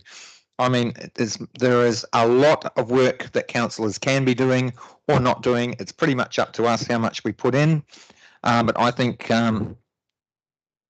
for the sake of saving $30 a month, it's absolutely token, and it's maybe an optic, but I think it's, dare I say it, there's a little bit of privilege that goes into this, and privilege of people that have got an income where they pay tax. I acknowledge my privilege, absolutely, but I've also chosen to adapt my work to enable myself to be a more effective councillor. And when I say more effective, I mean more effective than I would be if I was working full time. So yeah, I've made financial decisions based on being a councillor, and I'm an old baby boomer, so I'm in a financial position where I don't need the money as such, but I think it's a recognition of some of the effort that we put in, and I would encourage us to accept that and not make a token gesture of $30 a month. Thanks. Thank you, Councillor Bain. Councillor Pakes. Yeah, I acknowledge the opinions of my other colleagues. My opinion is probably in line with both what Councillor Matchett and Mayor Kinney has reflected. If you did this job for the money, well, we're probably in the wrong workplace. So I won't accept. I won't vote for the increase. I'll stay at the status. I think it sends a message to the community that we are here for the community, and we are here recognising financial sustainability. And it may start from the top. And if you view us as the top or the ELT as the top, we are sending a message to the community that we are doing our bit. So yeah, I suppose that also sends a message to the organisation that we're all in this together. So yeah, that's my position. I support Councillor Marchant and Mayor Ring. Councillor Wyatt and then Councillor Selby. I just wanted to confirm, and I think you already have, that we can hand back some of the money, and are we able to direct that into community grants? Mr. Thorogood. Through you, Madam Mayor, yes, it would certainly be possible for a councillor to do that. I'd suggest if they were reminded to do so, that they have a conversation with us about that. Councillor Yeah, I mean, Selby. Oh, sorry, Councillor White, continue. Yeah, so I reiterate my statement is the reason I don't want to accept it is because we are asking the community to, you know, dig into their pockets. But I pointed out all of that other stuff just to say that this is the work that I have done as a councillor and others do as well. And I agree, you know, we should be paid, but I think in these circumstances, no. For me personally, it's a no. Councillor Selby. Yeah, I suppose, well, I'm one of the lucky ones because I'm retired for starters, so I've got the time. But I do totally agree with what Councillor Matchett, Councillor Pakes and Councillor White have said. I won't be voting for it myself, but, you know, I think we really have to look at it in the light of what the ratepayers and residents would think of it if we decided to take it, especially in the economic climate at the moment. Councillor Bain. Yeah, I think I'm hearing that it's a personal issue, and I think because people have different circumstances, maybe it is a personal issue. So I would suggest that we stick to the original proposal, and if people choose to donate half or a portion of or their $30 a month somewhere that's tax deductible, and so that can alleviate some of their, you know, tax problems, then I think people could do that. But I don't think that it's appropriate to, I mean, would anyone think it was appropriate to ask the executive leadership team to not take an annual increase? I don't think so. I think that would be absolutely offensive to them. And for myself, I think the minor recognition of the income is appropriate, and I would accept the increase. And I urge people to think very, very carefully about future equity of people wanting to be involved in council if they can't, like if people are on a pension or they're unemployed, right? Being on council is an opportunity for them, right? But if you're going to say, well, no, we're not, it's very much saying, well, poo to $30 a month. There's a lot of people around $30 a month would make a big difference. Thanks. Thank you, Councillor Bain. While I do tend to agree with you in terms of this being an issue of equity, and as I said, being able to make a financial decision on behalf of someone else, not knowing their financial decision, and the time taken by councillors to put into this role, effectively, you know, this money wouldn't offset, I guess, a lot for councillors, but it might dictate the amount of time they can put into it.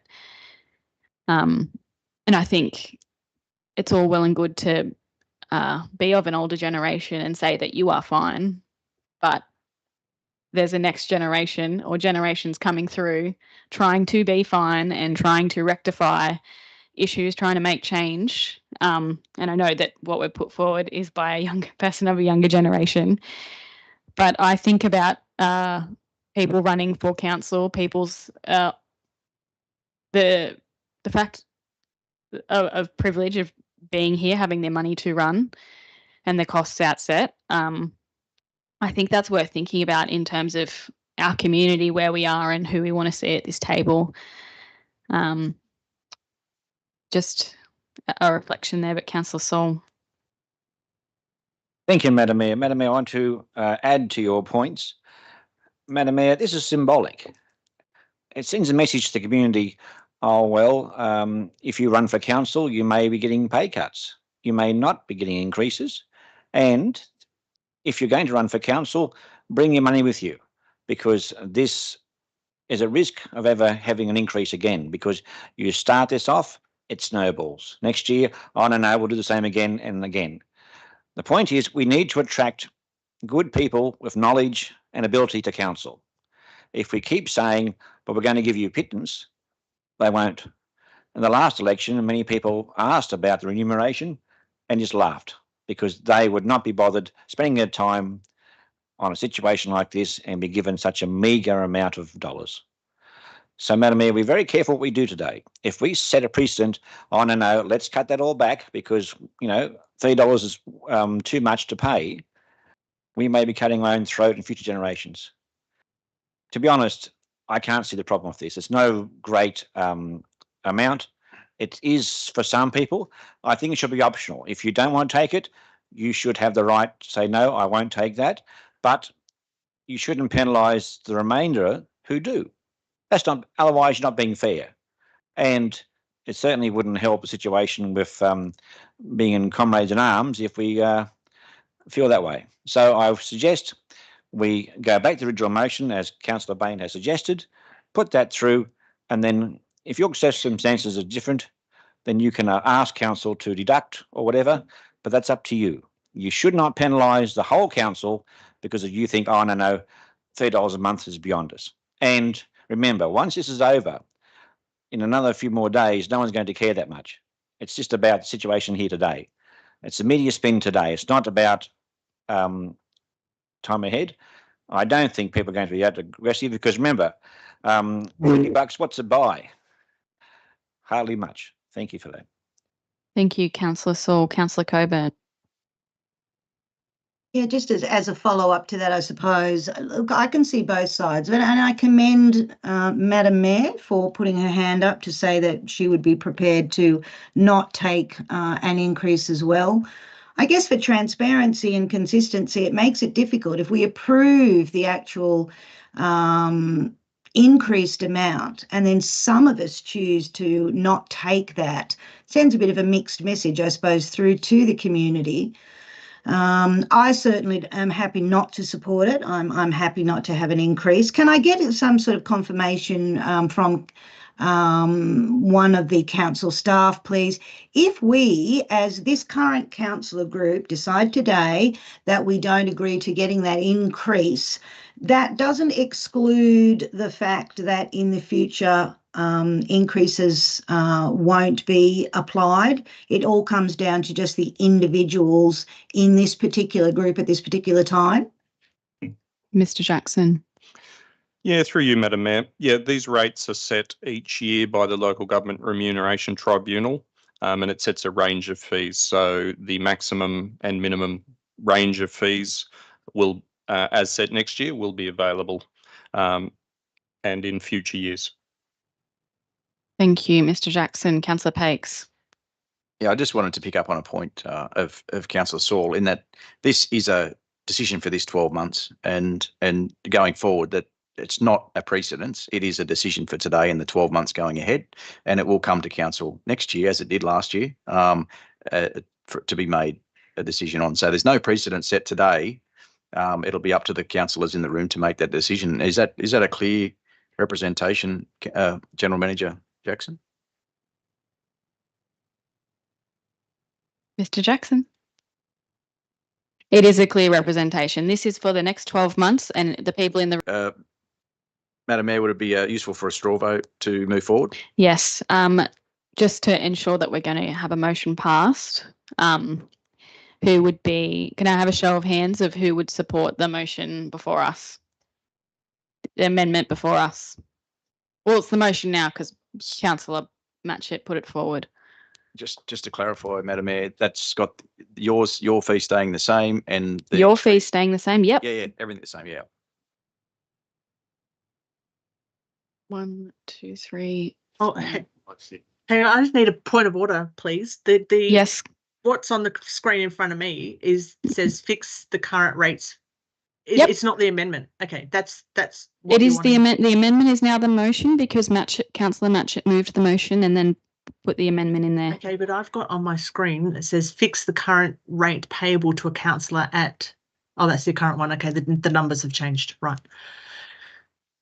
I will put up an amendment to that actually, so I won't vote on either. Councillor Lawrence and Councillor Coburn, can you not raise your hand with the icon? Can you like physically please raise your hand if you support the amendment on screen?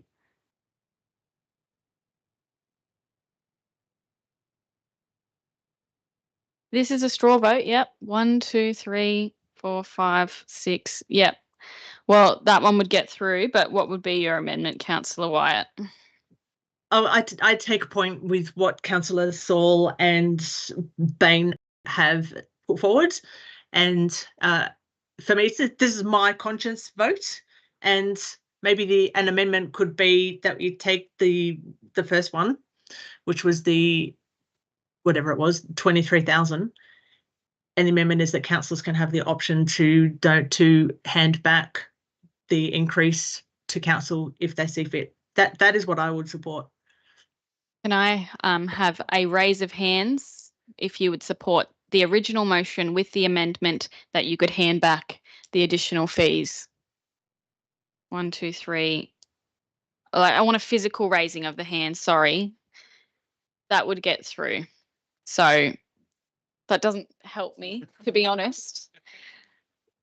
Is someone able to raise an amendment? Can I just speak on that, Madam Mayor? What is your suggestion? Like for me, I mean, Well, it's a conscious vote. So I agree with what Councillor Saul and Councillor Bain say. I shouldn't decide whether they get a pay rise or not. I fully accept that.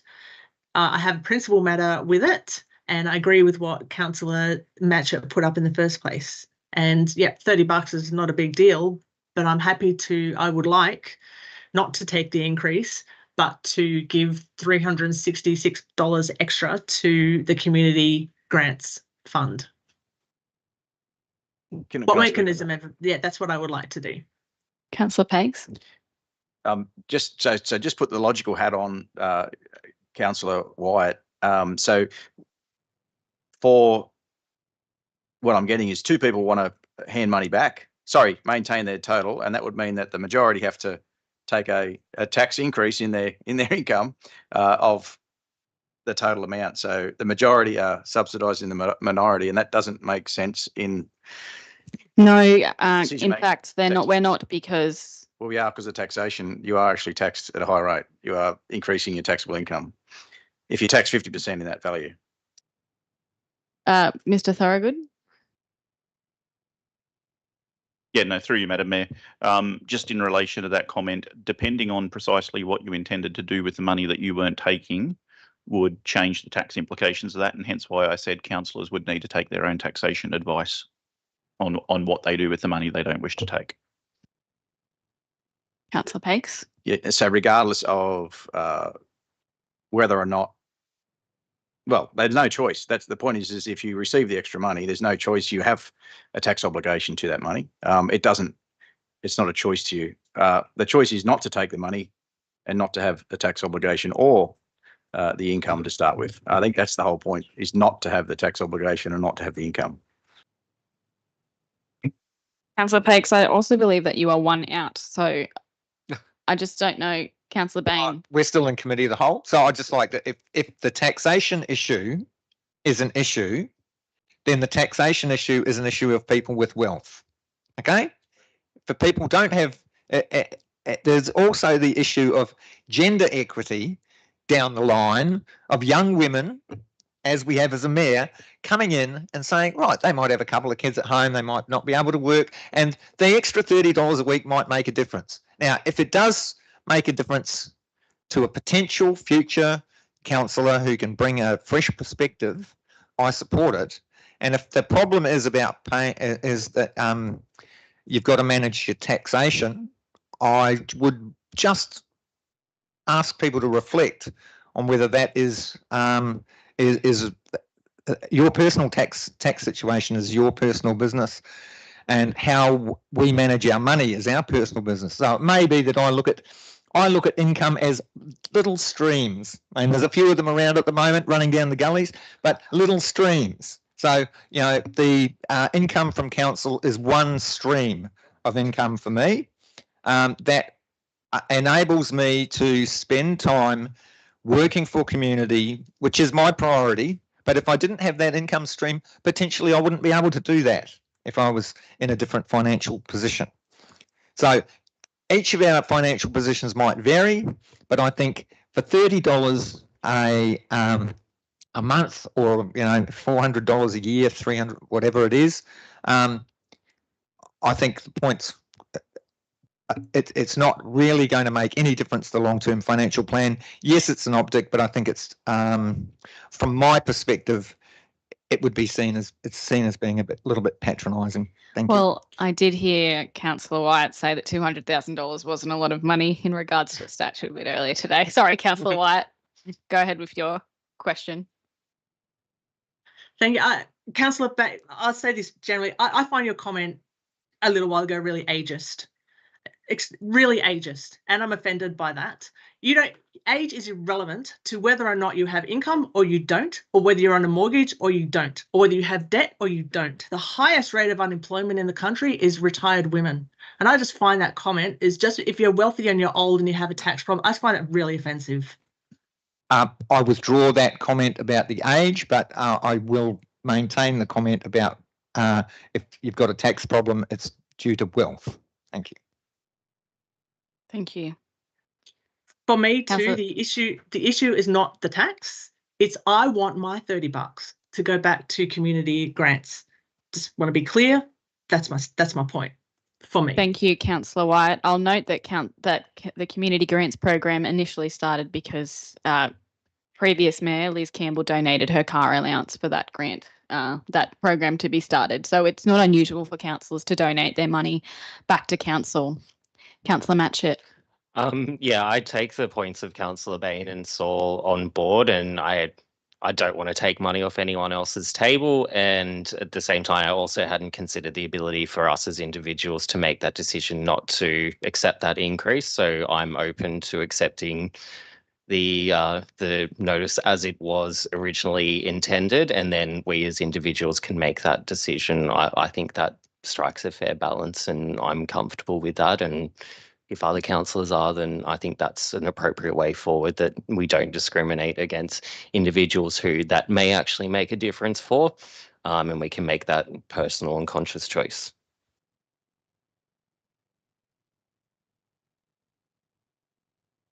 Yes, Councillor Pakes.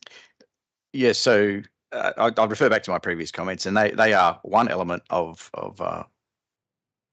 what I suppose is a broader question is, firstly, does the S248 Local Government Act really cover what it costs to be a councillor? Absolutely not, and that is not why I'm in this room. Absolutely it doesn't, and we knew that. That's not news. Nothing in that is news. So $30 a month is probably not going to do too much for anyone in this room, as suggested from others.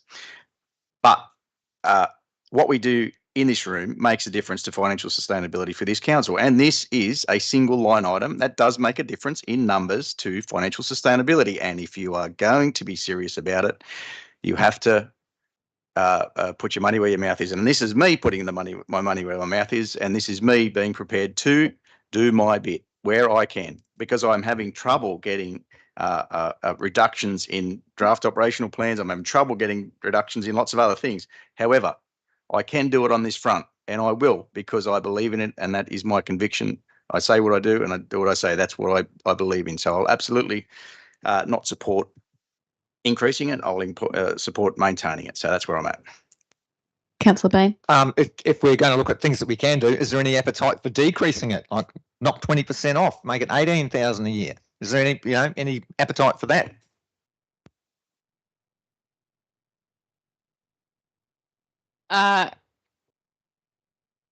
Do we have does the previous straw poll still stand on the original amendment? Sorry, to the original motion with the amendment. Madam Mayor, I'll move the original motion if it helps. With the amendment. With the amendment that we can donate our money back if we so choose to. Raise of hands, please, if you are happy for that original motion with that amendment. All right. Would someone like to move that we move out of committee? Councillor Bain, seconded Councillor Saul. Any dissent? There is no dissent.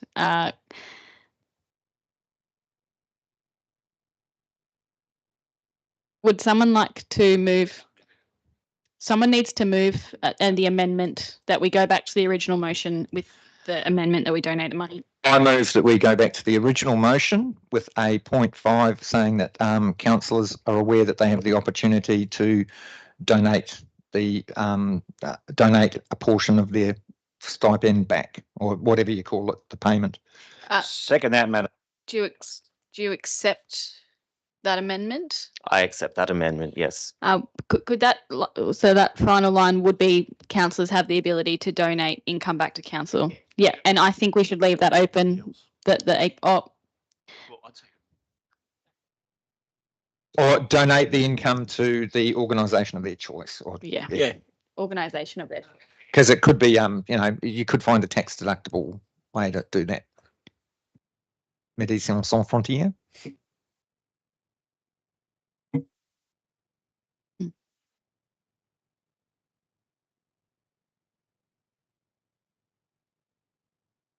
Do we have any speakers for or against this motion? Or are we all about done? Councillor Wyatt. Yep. I will speak for that. As I stated before, my personal opinion, this is about principle for me, no one else. For me, it's about principle and optics and visual, and also my right to decide for myself and not my coercive control to decide for the rest of you. So I'm happy for that motion to go ahead and for me to hand back the pay increase to council for the community fund, grant fund. Thank you. Councillor Pags? Yeah, I'm speaking against it. I agreed in the original motion for the point that you're not, I suppose the question is, are you handing back the total amount of the money to the organisation? And is that possible? You've earned the money, you've earned the X amount of dollars, but you have to pay tax on that amount. So that's a taxable amount. So the total is, part of it's going to the government, and then you've handed it to the organisation, and it's not tied to anything. It doesn't have a specific outcome or other. And is it reported? I suppose that's the other question. Is that reported that you are actually doing that? I believe in financial sustainability, and I put my money where my mouth is. I believe in keeping it at the lower rate. So I don't support this motion in its current form. I did support the previous, and I do note that Councillor Marchant and Mayor Ring did also, and I think if we want to do a line by line analysis of a budget and say this is, we're going to be totally responsible, guess what? This is a line we could have actually made a difference in, and it mightn't have been big, but it definitely sends a signal that we are responsible for financial sustainability, and I don't believe this actually does do that. Thank you, Councillor Pags. Is there any more debate? I'll now put the motion. Is there any dissent? There is one dissent. I declare it carried. We now move to item 10.11, which is Councillor Expenses and Facilities Policy. Councillor White, you pulled this out. Do you want to move it?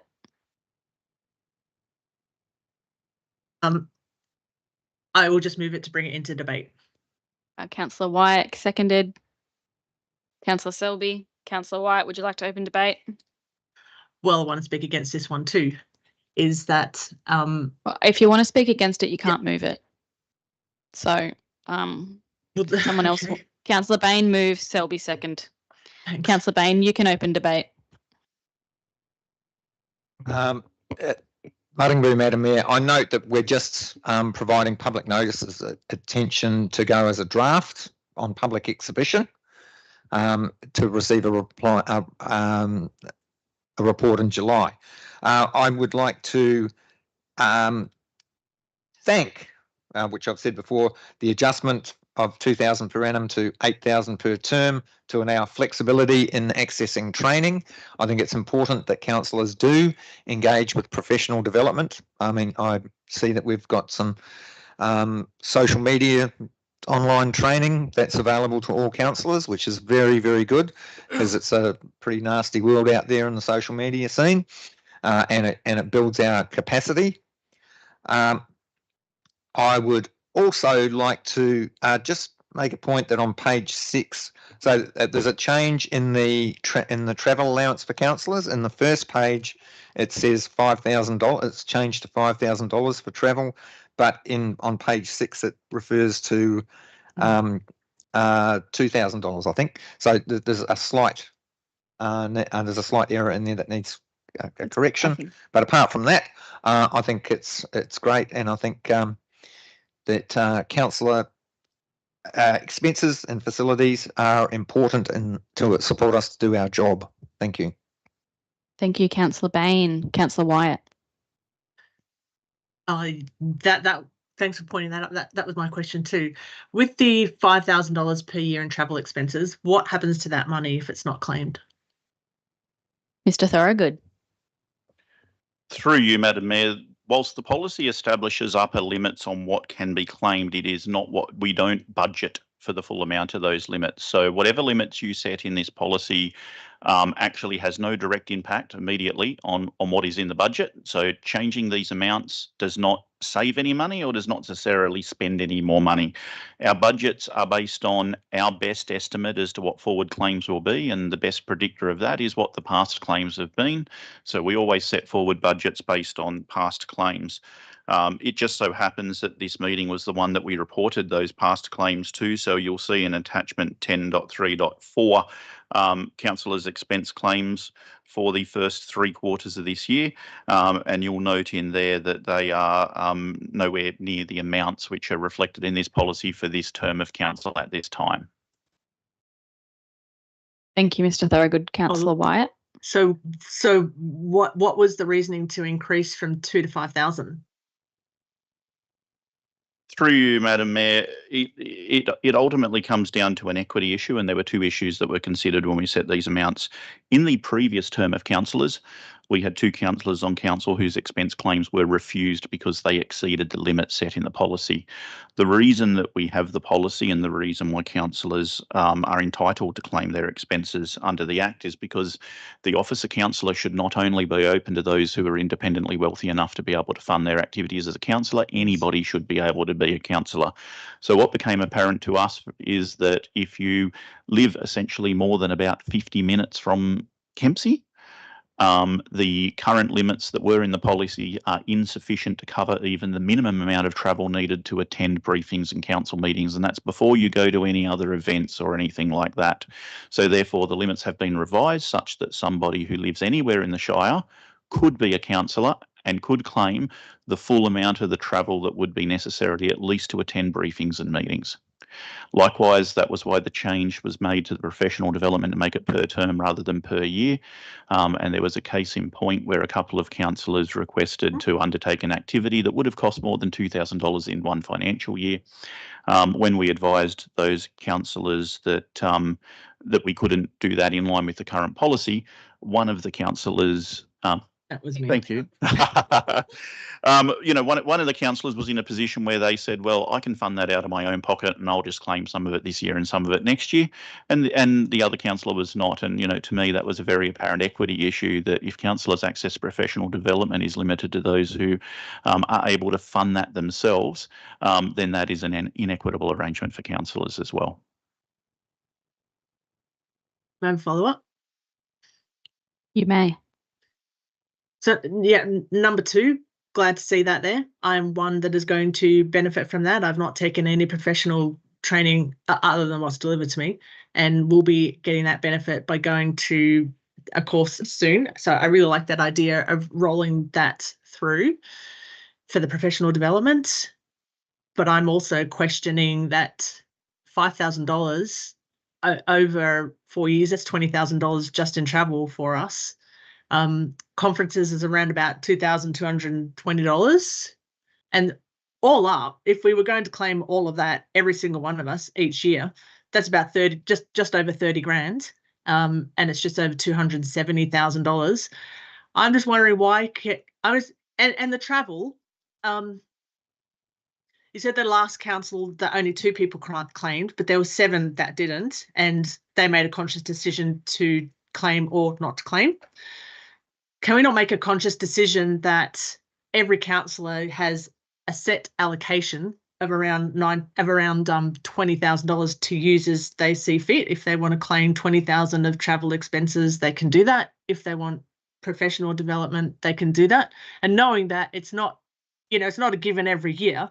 It's got to pass the pub test, and it's for legitimate causes. But that is giving equity, and it is allowing people to make their own choices. For those that do live 50 minutes, which would probably be only Arthur, I'm assuming, is 50 minutes to Bellbrook. Sorry, Councillor Bain to Bellbrook, I'm not sure. Yeah, I would rather just see that each councillor has $20,000 allocated over the term of their council to use as they see fit. Through you, Madam Mayor, I'll pick a location that no councillor lives at. Let's imagine a hypothetical that we have a councillor that lives at Grassy Head. In the scenario that you present there, a councillor who lives at Grassy Head would utilise their entire $20,000 on travel and not have access to any professional development, whereas a councillor who lives in Kempsey could spend $80,000 over their term on professional development. It's an inequitable outcome. The policy already only allows expenses to be claimed where they have been incurred in undertaking the functions of a councillor. So whilst there is an upper limit on that, you can't reach the upper limit unless you are undertaking official functions that involve that much travel. So yeah, I would not recommend a situation where there is a cap that is set exactly the same for all councillors for all activities under the policy. Is this not a yearly review? Is this so this isn't a yearly review, or it's not even a council term? So at the moment, none of us live in Grassy Head, although we could move. But this is just for us, or it is set in stone forever? Through you, Madam Mayor, this is reviewed once per term. Whilst nobody currently lives in that location, anybody could move there during the term. Anybody could be undertaking a work function there, or anybody could be sent to an event. Who you may take a councillor who lives if you had one at Cundabung and has to attend an event in Grassy Head. They're entitled to claim that travel as well. So, in setting the policy framework, we need to give consideration to the full breadth of eventualities that might arise. I think worth noting as well, Councillor White, is that when you look at the reports, not everyone claims travel. So while there is an extra amount for addressing that equity issue, there might be none claimed by councillors from other areas. But I'll let you follow up with your further questions if you have them. Do you want to speak for or against the motion, or is there any debate from anyone on this one?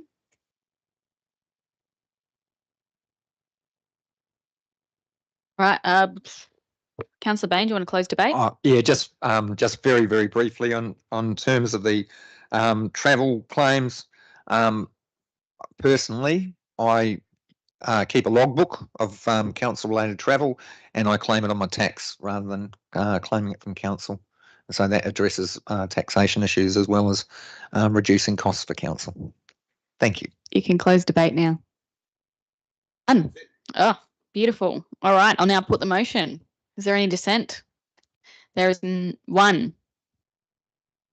I declare it carried. Councillor White, she had her hand up. 10.13, which is development activity and LEP variations quarterly snapshot third quarter. Who would like to move that? Councillor Wyatt, seconded Councillor Saul. Councillor White, would you like to open debate? Yes, I'm pretty sure I pulled this. Yeah, I did pull this one out via the phone because I just wanted to ask a couple of questions and just discuss it a little bit. So, we hear a lot of negative comments about the ability, about approving DAs. And we've discussed this there's previously a few issues that are beyond council's controls, like a statewide shortage in town planners. The government has put in place some incentives to encourage people to take up the profession. And a student friend of mine, son, is taken up one of those incentives locally as well. So there are incentives. And we've got reliance on third-party concurrence around fire, flood and natural environment, which does present delays. It's good to see the procedures and progress is being reviewed to make those improvements. And we've got new planning staff employed, which is cool. And I noticed that noted that we have got unplanned land and environment court matters from out at Southwest Rocks has had a massive impact not only on the budget but also to staff, and we've got to address that in confidential later. So all of those things have an impact on staff's ability to do the DAs. So just want to put that in context. So there are a lot of complaints about not being able to do DAs within the time, and that does have an impact on the people that have those DAs in, as well as being frustrating. But there are things in play that are affecting that is outside of council's control. And I particularly raise a note the mode of unplanned litigation is a big factor. What I would like to see reported in the future is just a comparison. Is how do these statistics compare to the last report, increase or decrease, or about the same? And I just wanted to include that as future reports so that we can see a comparison on how it's tracking. That's two questions. One is, how do these statistics compare from the last quarter? Is it an increase? Is it a decrease? Or is it about the same? And the second one is, for suggested reports, can we see a comparison, like just adding an extra table that says with an arrow up, down, the same? And then Mr. Jackson. Yeah, through you, Madam Mayor. At the moment, this report includes the year-to-date totals, so it's giving us the financial year totals as the comparison. The reports for the previous quarters are obviously given to council every quarter. Mr. Thorogood. Mr. Thorogood would like to add something. Sorry, through you, Madam Mayor, just speaking to why comparatives were removed from this report because it occurred while I was acting director over there. You may know that we moved, or council has moved, to reporting on these numbers based on the information that comes now through the council league table. So the information that you see in this report is the same parameters which are reported by planning and is the same numbers that are reported by planning. Unfortunately, the way planning calculates those numbers is different than the way we had historically calculated those numbers.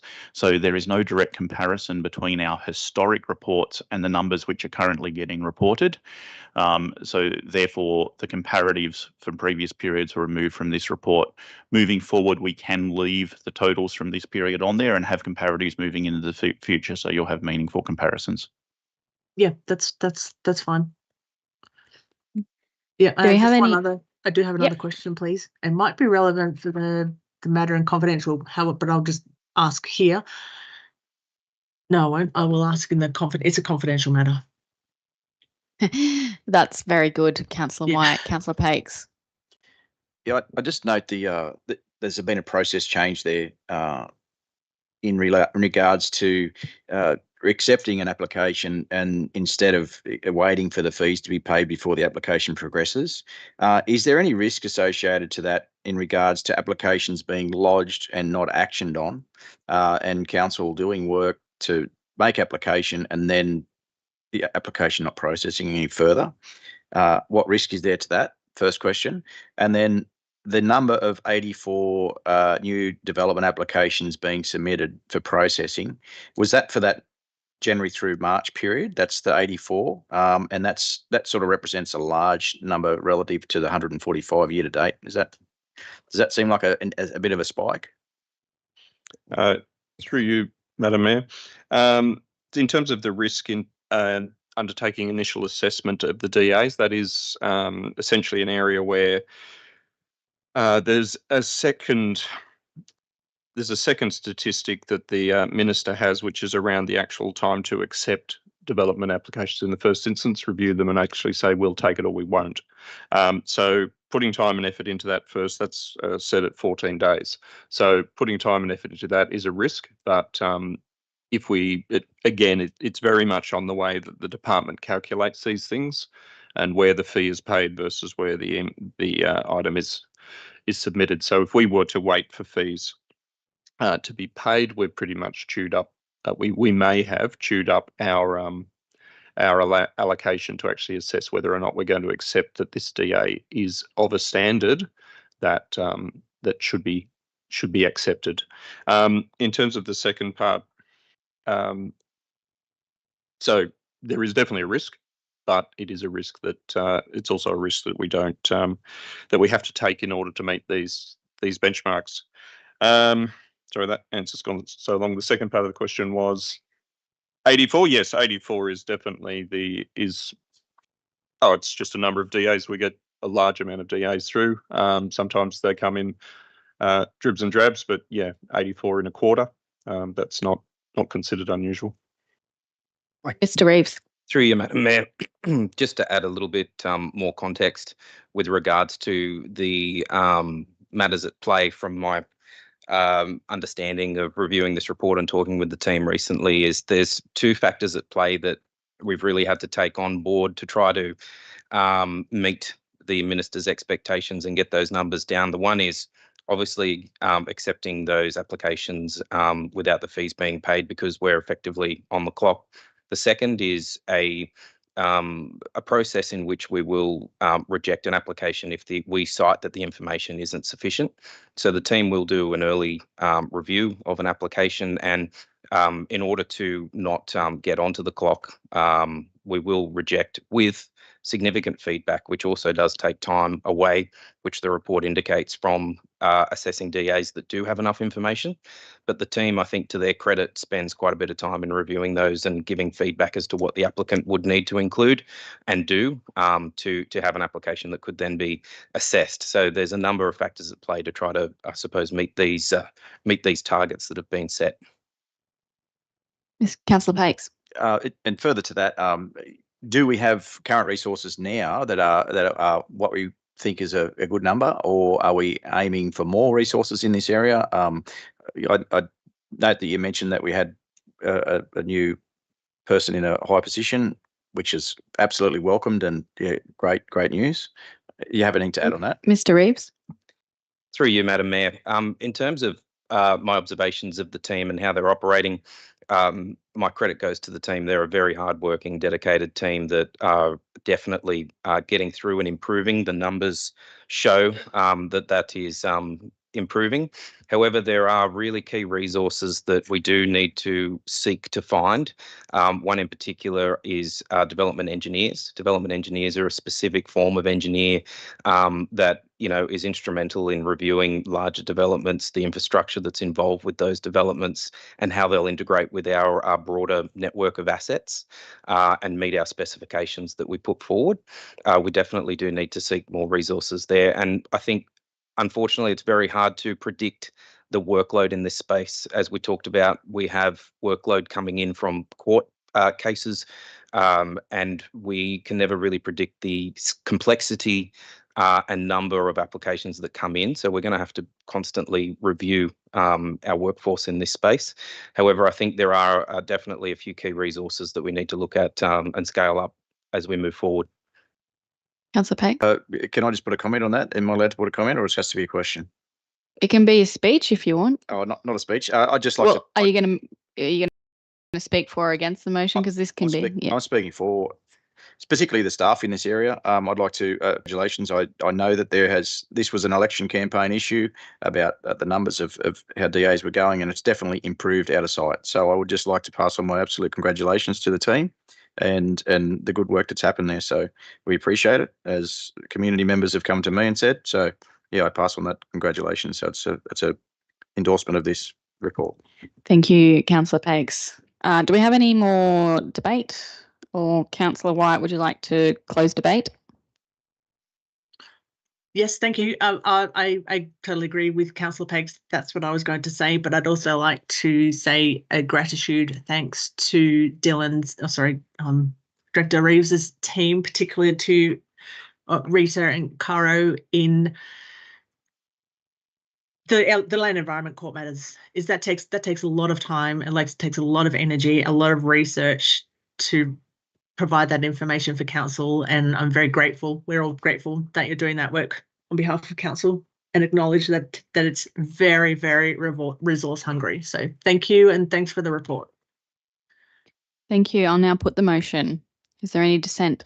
There is no dissent. I declare it carried. We now move to item 11.1, notice motion community engagement reservice reduction. Councillor Bain, you are moving. Do we have a seconder? Councillor Selby. Councillor would like to open debate.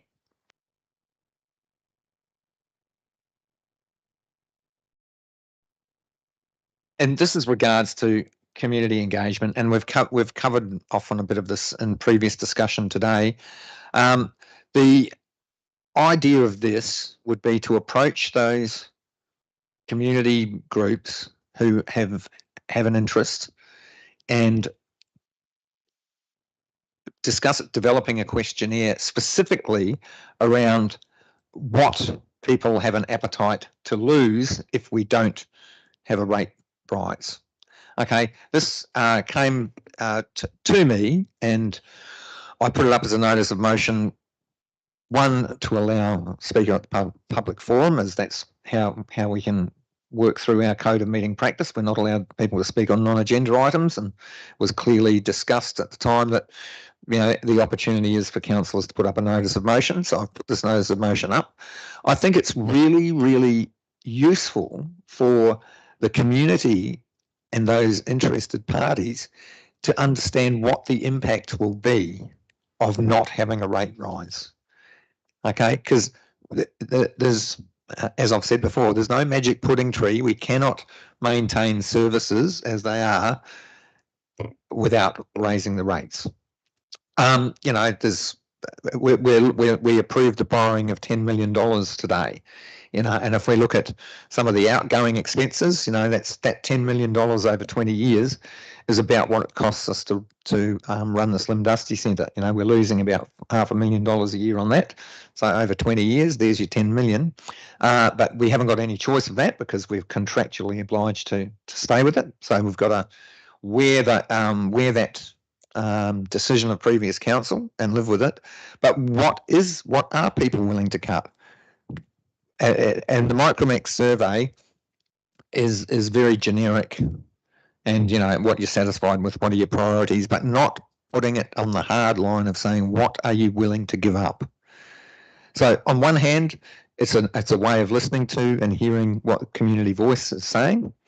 On another way, it's saying, well, hang on, if you don't want this, what are the options going to be? And I hear what Councillor Saul said in the past, that, you know, we are elected to represent people.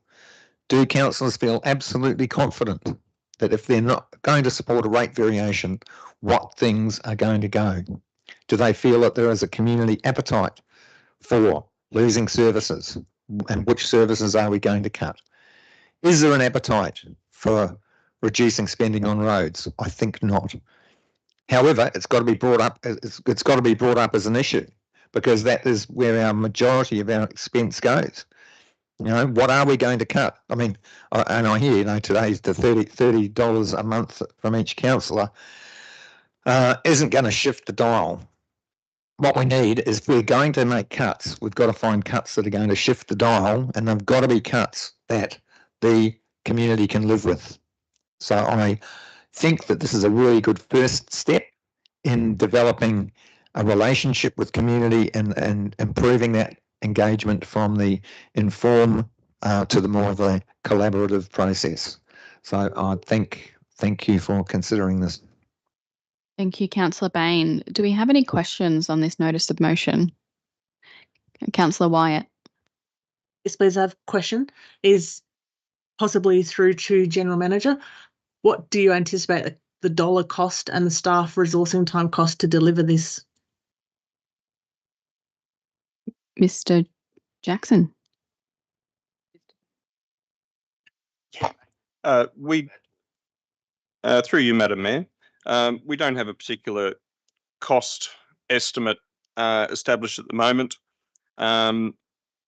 It's unclear exactly how this questionnaire is going to be delivered, designed and delivered, given feedback regarding the, not all parties able to use electronic forms. You're saying, Macleay, we do a lot of survey work and a lot of interaction via that portal. Is that the correct way to do this? So until we know the details, but fundamentally, something like this is going to definitely take staff time and review time amongst the team. It's probably at least a week of effort just to get the basics in place and then distribute it. So yeah, let's put it at sort of a week of staff time on that at various levels. Mr. Thorogood, any addition to that? Yeah, through you, Madam Mayor. I think, and the Acting General Manager touched on at the very start, it would depend on what the engagement around a survey in particular looked like regarding how much staff time it would take necessarily to put together a survey, conduct a survey, compile those results and report them back, and whether or not councillors were of a mind to want essentially statistically valid results from those surveys. Or I guess what the purpose of that data was. If we were to be looking to get statistically valid results from that survey, you'd probably be looking at $40,000 plus in order to undertake that exercise. And if you didn't get statistically valid results from the survey, I'm not certain how influential they should necessarily be on decision making. But yeah, it depends on exactly what councillors are looking for out the other end of the process, what outcome they want. Yep, Councillor Wyatt. Thanks. Just a follow-up question, perhaps for Director Thorogood or Councillor Bain, perhaps. What is the expected, maybe to Councillor Bain actually, what is the time frame expected for delivery? So when would you expect us to have an outcome? Councillor Bain. Yeah, well, clearly, we're not talking about for this financial year.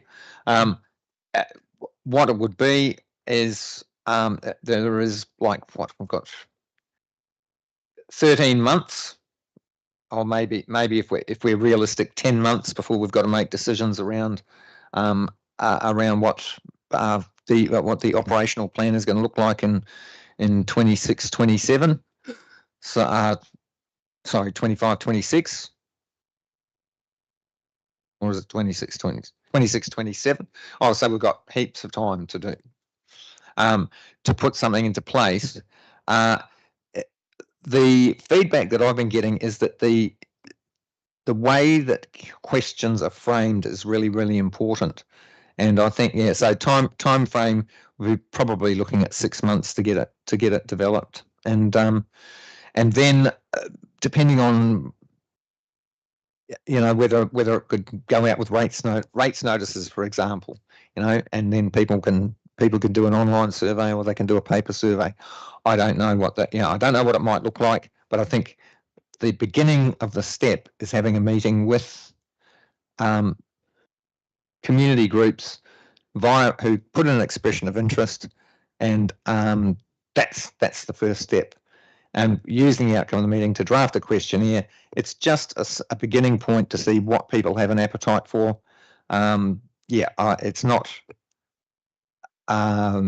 It's not a fully planned. It's like it's a community engagement process. So yeah, the process will lead itself. I hope that answers your question, Councillor White. Just Mr. Jackson has a comment. Yeah, I think Councillor Baines touched on an important point there that, yeah, this is not going to be done quickly. And certainly as a community engagement piece, it's going to have to be framed very carefully and with a lot of different messaging to support it. It's one thing to say you're going to ask the hard questions, but to just go out bluntly to the community and say, what are we going to cut, is obviously going to be quite confronting for many members of the community, and is something that's, is going to have to be approached, as you say, through a whole engagement process. It has been suggested that we perhaps offer an amendment to this, that council receives a report to a future meeting regarding deeper and broader engagement on potential service reductions, to sort of try and map out a process that might work, and fully understand what's involved in that. It's just a procedural question there. Is it appropriate for staff to propose an amendment, or does it need a councillor to do that? I'm just asking. Thorogood. Yeah, through you, Madam Mayor. Only a councillor can move an amendment. There's many occasions on which we propose potential amendments to staff. So there's nothing inappropriate about staff proposing. Well, that's great. That's great. Thank you. Yeah, then I would. Have you got that in writing? Can we have that up on the board, please? Yeah, because I think that mapping out a strategy for deeper engagement would be it would work for me. And because that, I mean, that's the whole point, is while we're waiting for it to count up, and is that deeper engagement and ensuring that we're asking what needs to be asked. And yes, I understand what you're saying, Mr. General Manager, that it is, it's going to be confronting, hard questions, but the reality is, if we're not going to have rate increases, there is going to be pain, and people have got to have some sort of idea of what kind of pain they're going to choose. Councillor Wyatt and then Councillor Pakes. I was are you going to put the amendment up? Yeah. We'll wait for that amendment. And Councillor Pakes, do you want to go? Yeah. Okay.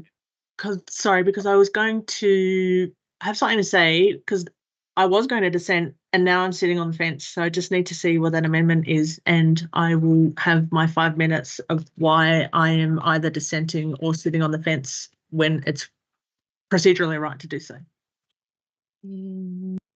It's on the screen now, the amendment. All I have is us. I mean, you. My screen is just showing, it's not, someone's not sharing That screen. council receives a report to a future meeting regarding deeper and broader engagement on potential service reductions. The council receive a report. To a future meeting regarding deeper and broader engagement on potential service reductions. Mr. Thorogood, would you elaborate? Yeah, so through you, Madam Mayor, what we're suggesting is we can provide a report to a future meeting of council, which can outline what the options might be for what engagement might look like, and what staff's recommendation would be, and about appropriate way it's the communication strategy around that engagement, it's the nature of the engagement, and it's the outcomes that would come from the engagement, what councillors could do with them. And like I said, that could contain multiple options. It might not just be one. Taking into account the points that Councillor Bain made in his opening speech about the outcome that he's looking to achieve from this.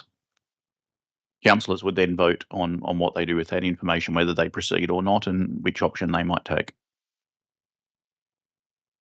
Councillor Pakes. So just clarifying, you accept that amendment?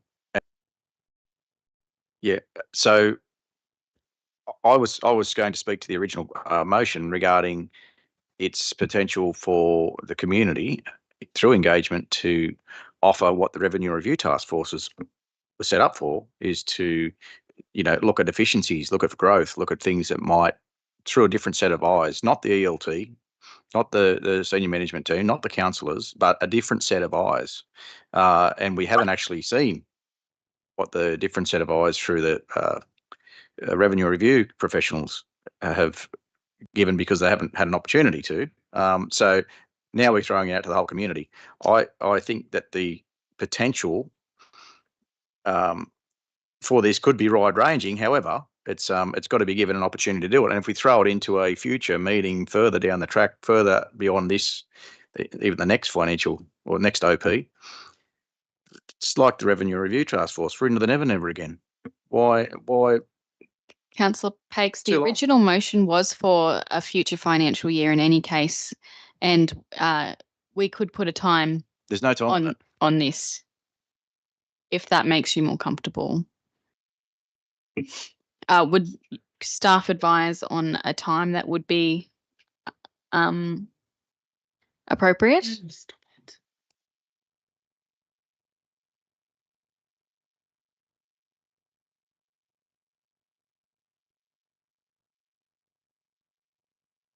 Mr. Jackson. Yeah, through you, Madam Mayor. We'd be looking to bring this report back in August, when we've given the CEO time to get on board and get familiar with this, and obviously the staff to work through that quite broad-ranging brief, communication strategy, etc. So, report to the August meeting at latest.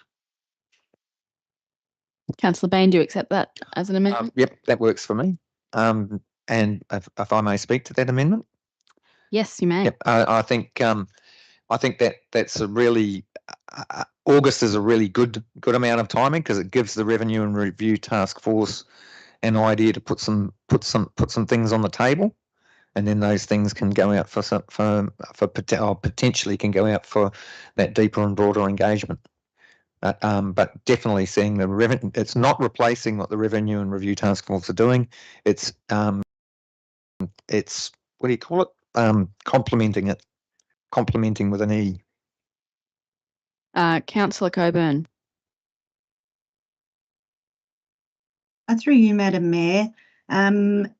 I agree that I believe we should wait until Andrew Medal starts so that we can get more communication from him about what his future visions are, and if he can see anything that he feels can be addressed just within the council group themselves. I think the most important part, the feeling I get from this particular notice of motion is really the community's desire to be involved, which is a really positive thing moving forward. But I believe when it comes to driving this, I think we should take advice from the CEO and the ELT around what areas realistically can be looked at for any service reductions. And as another way moving forward to mitigate costs to council for that community engagement is whether or not the councillors could facilitate a meeting or a workshop where we can sit down and work with the community groups that want to come along and be involved and get feedback in that sense so we can report something back to council. Councillor Wyatt. As I said, I'm now in two minds. I was going to dissent because I think this, for the following reasons, and I'm sorry to dissent for the following reasons, that this proposal in its current form, it's not going to meet the intention. I mean, since I was elected as a councillor 2022-21, I just continuously disheartened, disillusioned, and really disappointed with the community consultation process. And I've mentioned it again here. I mention it all the time about the lack of community engagement or feedback rather. We have strategies. I provided comments to strategies. I've listened to frustrations of our community, and we tried to put up amendments around more access to the public forum, to provide. I've provided comments, as have others, about the inadequacy, if you want to use that term, about the Micromax survey and the USA Macleay, and I've made countless suggestions. We've all put out extra social media, and I think council have definitely made improvements of trying to get that engagement. But the reality is it just doesn't work. The consultation response we are receiving is just not representative of our community, and they fail to provide meaningful decision making. Again, I raised it today about the low numbers. We're just not getting those. For example, we had 13 today, and 2 of them were from Councillor Coburn and myself. The Coastal Management Plan 1 submission. Last year, we had with the SRV, after the SRV, we only had 10 responses to all of these documents, even after the SRV. We have a population around 31,000. 85% of those are over 16. We're getting responses of 10, 13, and 25. That's statistically irrelevant. These numbers just can't give us the insight that we need to make, well, I feel anyway, need to make confident community-informed decisions. And I frankly don't believe another round of surveys will tell us anything new. We already know from a variety of sources, like our own networks, our own conversations, that we all have, councillors, staff, and us. We've got the social media info. If you read comments, we know what the community wants and what they don't want. The Micromax survey, USA Macleay. We know the big ticket items are roads, traffic, bridges. They consistently top the list. They have broader concerns around aged care, education, health, and these fall outside of council responsibility. And they care far less about community cohesion, arts, events, playground, parks, pool, and the environment. We also know this, that people value most depends on their demographic and the services that they personally rely on. And that's valid, but it's complex to unpack. And we have a clear direction from our community that they want us to live within our means and to deliver only what we can afford. And the community expects essential services, maintain assets, and responsible budgeting. And I just believe that we as councillors, it's time for us to step up. For the past 3 years, we've had we know the SRV is required. We've asked council to do a whole bunch of things around financial sustainability, reviewing procedures and programs like airports, pools, etc. We've asked them to get their financial committee, which they have, explore savings, they have, examine revenue raisings, they're doing that.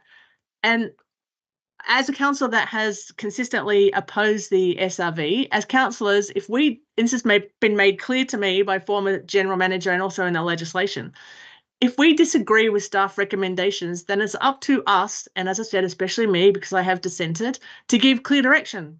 We can't just sit, I believe we can't just sit here in limbo, and it's whether we like the choices or not, councillors, we need to lead. And for better or worse, I think we need to stand up and take the responsibility. And with all due respect, and I hear you, the people that make these comments consistently, I hear you, I really do, and I've tried everything in my power, and I could maybe I could try more. I just don't believe further engagement is going to bring new insight, and we need to act. I just don't believe that we're going to get anything new unless you come up with some magic rocket science, brilliant out of the box thing that you can get a 50% input. And I mean, and people that are 5 years old as well, because they use our services as well. So people representing that demographic, I'm not sure what value that we are going to get out of this. Perhaps, as Councillor Coburn suggested, we could have, we can have networks and bring that information back.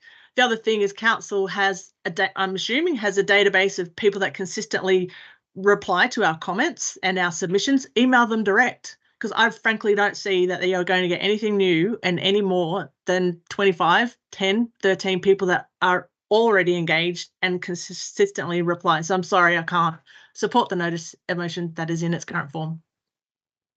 But I thank you for putting up, though. Thank you, Councillor Wyatt. Councillor Coburn, Councillor Peggs, you have your lights on. You've already spoken in your speech, so you can only ask questions now. So just keep that in mind. You can, but I'll go to Councillor Coburn first. Okay, I'll pose this up as a question then. Would the ELT support councillors trying to gather information from the community using their own localised connections? And would council be comfortable in engaging after a process of internal review by the new CEO, identifying areas that he would be comfortable with service reductions, and council and the councillors lead the discussion to be able to realistically give the community the options that the council and the councillors agree are doable. Mr. Jackson. Yeah, through you, Madam Mayor. I guess for the first part, in terms of councillors using their own networks to gather data around information and feedback, absolutely, that is effectively the role of a councillor to represent their constituents, and obviously the way to do that is to make contact with them and find out their views. So that is certainly one way to do the engagement side of things. The part in terms of the new CEO coming back with a course of action, I think that's sort of along the lines of the general manager's comment that's in here, was essentially for either the Revenue Review Task Force or ELT as part of that group, or working separately to actually come back with a feasible a list of potential service reductions, noting that previous sort of indications from council was that they didn't support service reduction. So this in itself is a shift in council view, and obviously if we've got the instruction to look seriously at service reductions, then certainly that was the point of this general manager's comment, was that yes, essentially put together a list of petitions, review those for feasibility and impact, and then provide that list back to council for consideration. And obviously, if there were significant community impacts, go out and seek community feedback on those before adopting. But yeah, that's definitely a process that can and would be undertaken. Councillor Peggs, what was your amendment? So with that in mind, to reword the motion, that council advises or reports back to council, sorry, that staff report back to council on potential service reductions regarding for deeper community engagement. So basically that the executive leadership team do come back with potential service reductions for deeper community engagement. So it's a spin around of the engagement first and then what the potentials are. I'm just not sure it makes sense because So potential service reductions on deeper and broader engagement. For community engagement. So it's then put to the community that this is what we've. Through you, Madam Mayor, I'm not sure that meets the intent of what Councillor Bain put forward. He was looking to consult with the community to get their appetite for service reductions. Staff have previously proposed service reductions such as the closure of Gladstone Pool to councillors, which have not been popular with the community and have not ultimately been passed by council. So I don't think what you're suggesting meets the intent of what Councillor Bain put before council. My question then is question. My question then is, given that the community aren't aware of ring funding, all the other information that's involved in making changes to a budget, how can we effectively use that time?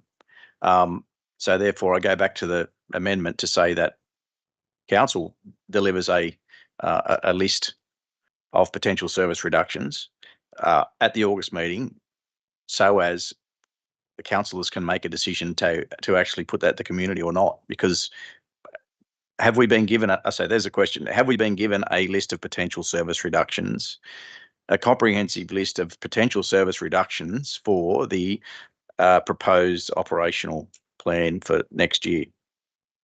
Mr. Jackson. Through you, Madam Mayor, I think, as I said, we have been advised previously by councillors that they're not looking to have service reductions. So now that we have that, I do believe you've been given a list of the services of council and whether they are considered optional or not, or even optional in the extent that they're delivered. So, for instance, we've mentioned planners. We can have more planners and deliver more planning. So you do have that list of the services council provides. If council and if we follow this recommendation or this amendment, we can look at putting together that list of service reductions for consideration. Absolutely. But yeah. So Madam Mayor, a procedural motion, if I may. I move the motion be put. We have had 2 speakers for and against, so the motion can be put. Is there any dissent to the motion being put? 1. I'll now put the motion. Sorry, I declare that we can put. This is very confusing. I'll now put the motion with what is on screen, that council receives a report to the August ordinary meeting of council regarding deeper and broader engagement on potential service reductions. Is there any dissent to this motion? There is 1, being Councillor White. I declare it carried. We now move to item 11.2, which is Flying Fox Management. Councillor Bain, would you like to move it? Sorry, I just have a procedural motion. I mean, not a procedural motion, just a procedural point. I had my hand up for a question when Councillor Bain when Councillor Dutzall said put that forward for bringing forward for closing, which is fine. It's all right. I've expressed my dissent, not because I don't agree, was because I had a question, which is fine. I just want to make that clear. So it's hard when you're on things. I do apologise that I didn't get to your question, Councillor White, but procedurally putting the motion does take precedence over anything else. Unfortunately, we had speakers for and against, which allowed us to do that, and we didn't have enough people dissenting. But I take your point, and I do try and be as equitable as possible in terms of questions.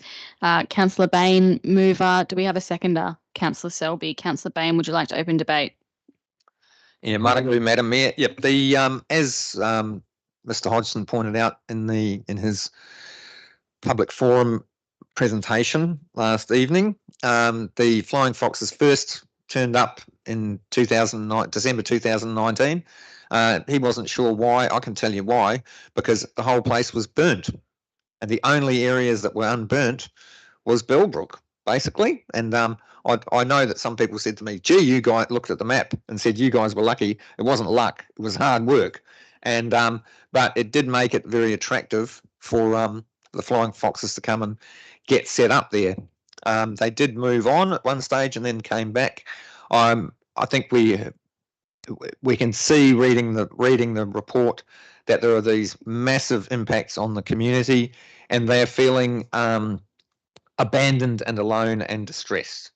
And I absolutely understand that flying foxes are a protected species and are very important for biodiversity. Funnily enough, not as cute, but far more important than koalas to our biodiversity and our environment. However, there is a concern in Bellbrook, and people do feel that they haven't been acknowledged.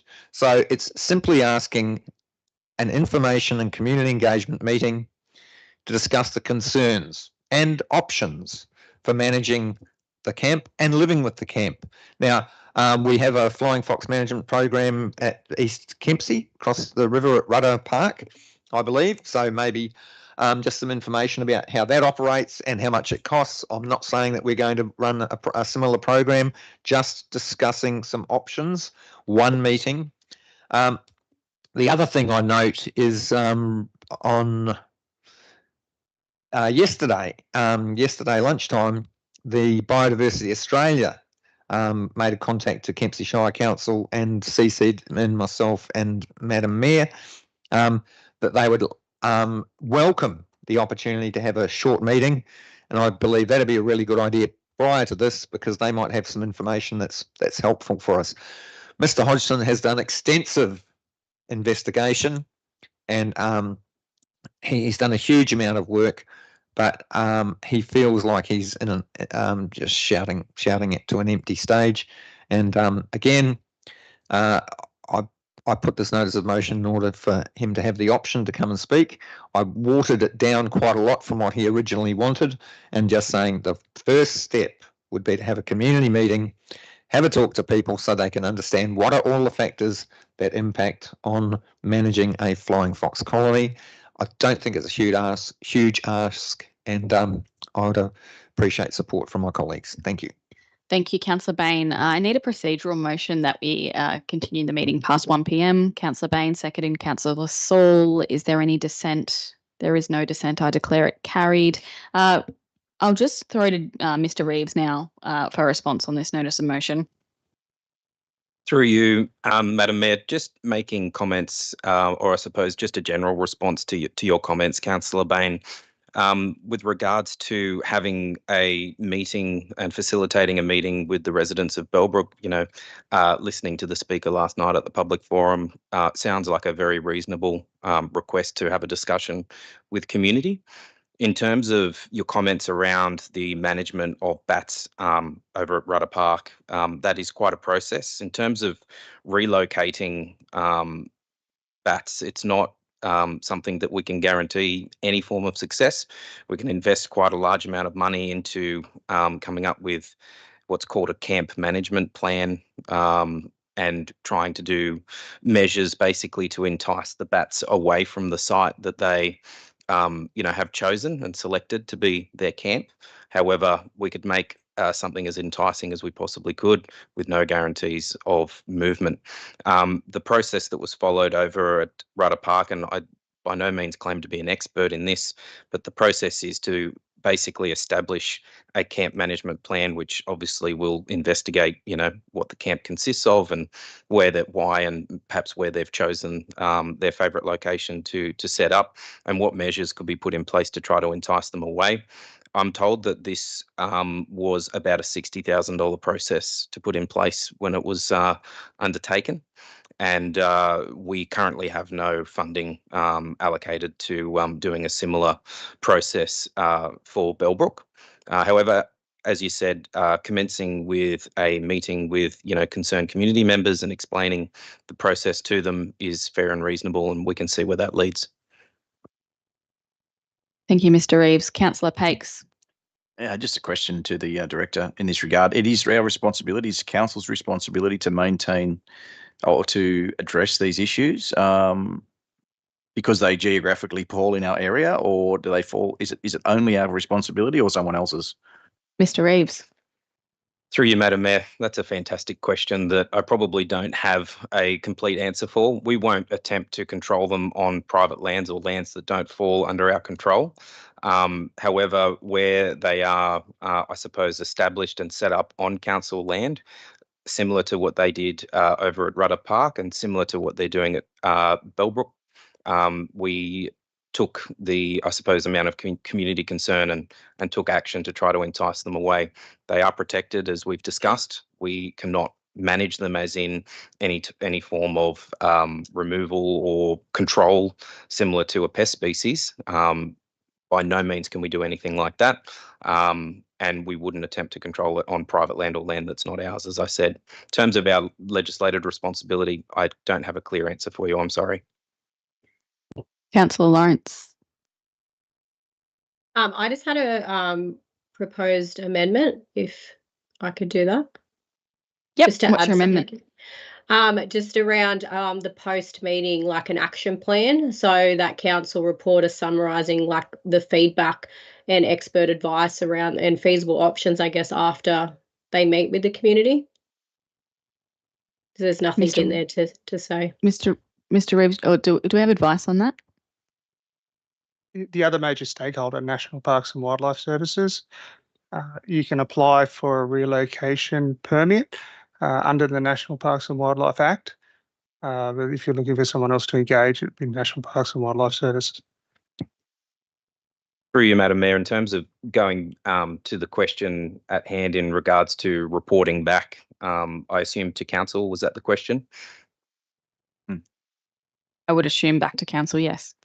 Yeah, in terms of feeding back, the outcomes of that meeting, the engagement, the conversations that were held, that wouldn't be a problem at all. We can definitely circle back a summary of where we got to with the matter. Would you be happy to accept that as an amendment, Councillor Bain, or?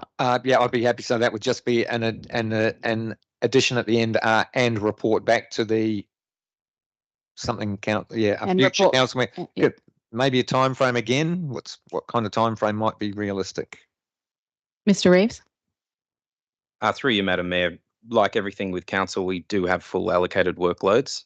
So without having a conversation with the team, I'd be hesitant to commit to an actual solid time frame. But I would have thought somewhere in the later part of the year, around August, September, maybe reasonable.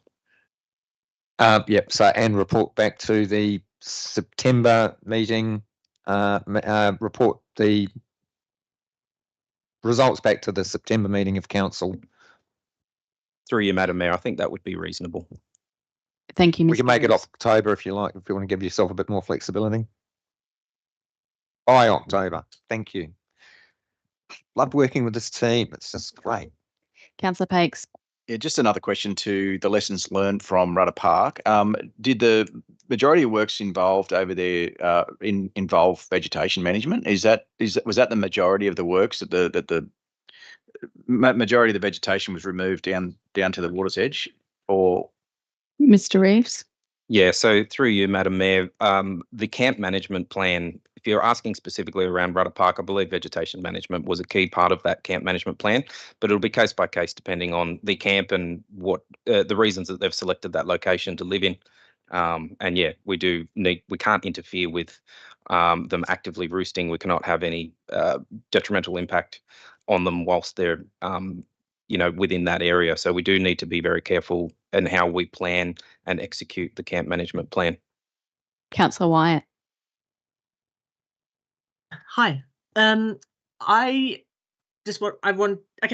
reached out to done some research in this. So first of all, I want to say that's a great submission by the person yesterday. It's very comprehensive, and the stakeholder table is really useful, and I support the amendment. I support the amendment, and I support the proposal, and I also have an amendment.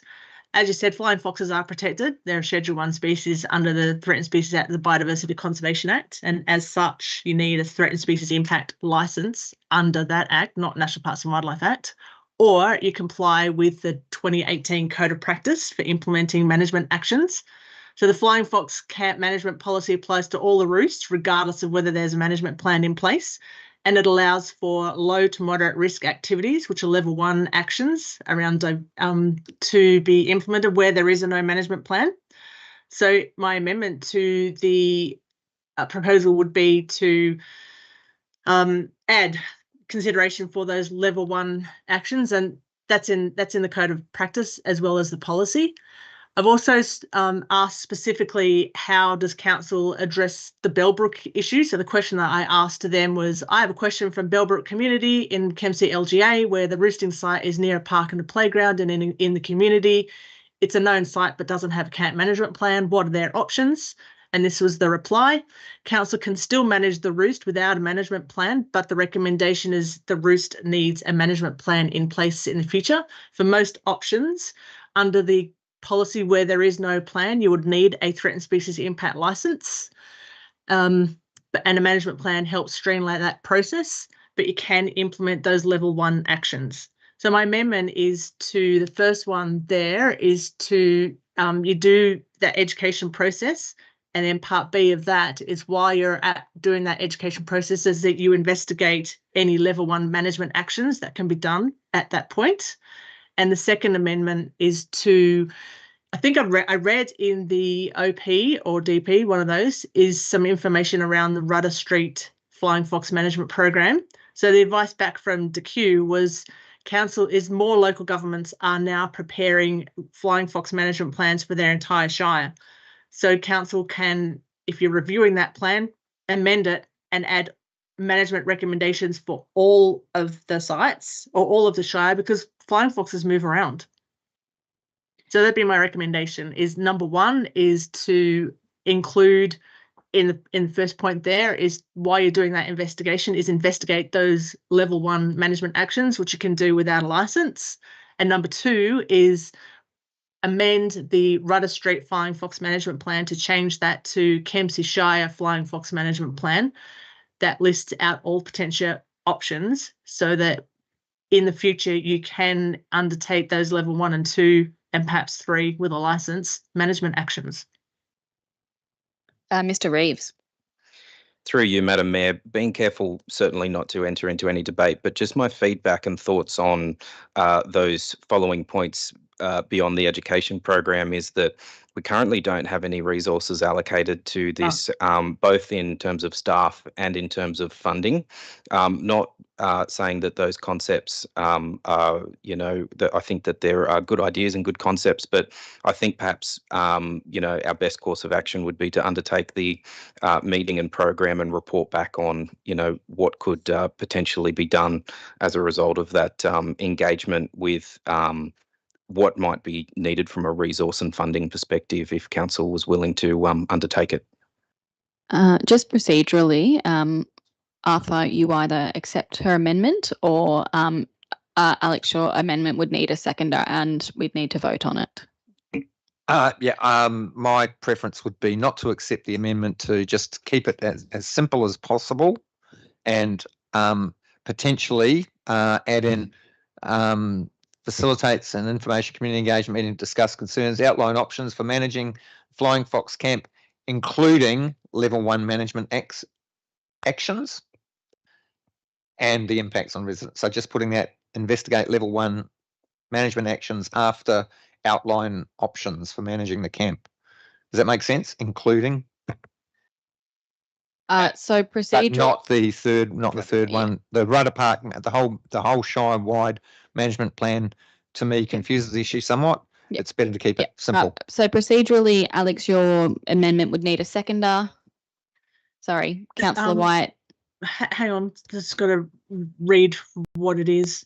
So facilitates community information engagement meeting, you can put the comma after that, as well as investigate management options, because it would be in discussion with them. And I totally hear you about the resources, but it could be things like what they can do for themselves. And the other one is the radar management plan could go into the operational plan, but it's certainly going to save money in the long run, because flying foxes move. Yeah, they move. So, and if it is covered by a management plan, no matter where they occur, you're covered. But if you want to do anything other than do these level 1 actions, you will need a threatened species impact license under the Biodiversity Conservation Act, which is to damage habitat. And I know that for a fact. Thank you. As I've said, your original amendment that you've just moved needs a seconder, or Councillor Pakes has seconded it. We'll now vote on it. Who, can we just get the wording up? Sorry, we're not in committee, so you can't just sit there and workshop an amendment. You can wait. You can wait.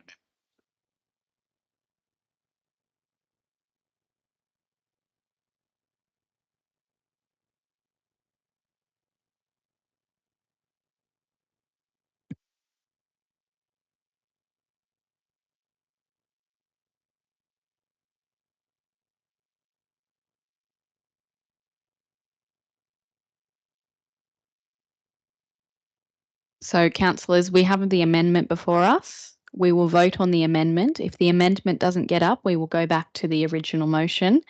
Raise your hand if you support this amendment.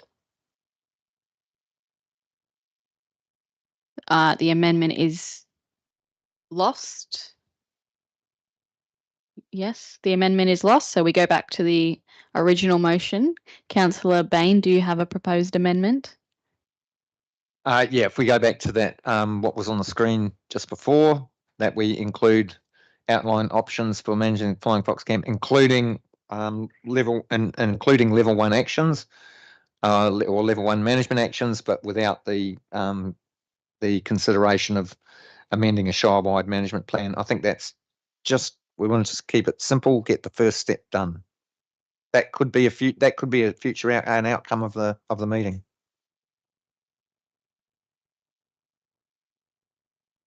Councillor Pakes, and just be mindful that the amendment just put forward was lost. Am I allowed to? So it has to be a question, or can I speak? You can speak, but you can only speak once. And if you have a question, you may ask that.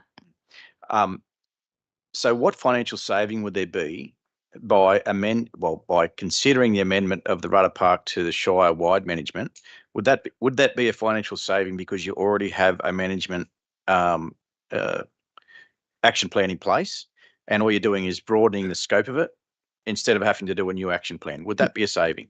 Mr. Reeves. Through you, Madam Mayor, I don't believe that would be a financial savings, only on the basis that we currently don't have any plans that I'm aware of to undertake in further investigations for the management of flying fox camps. So whatever we do in terms of an action of doing a Shire-wide individual camp management plans and managing potentially a camp at Bellbrook would have a resource and cost implication. In terms of whether it's more efficient to do it from a Shire-wide perspective, that's a different question. But because we don't have funds allocated to any of the actions, there will be a cost involved. Hope that makes sense. So when you report back to the ordinary meeting, might that be something you investigate to report back on? So we have that information. Mr. Reeves. Through you, Madam Mayor, that could be certainly included. Thank you, Mr. Reeves. Is there any debate on this motion?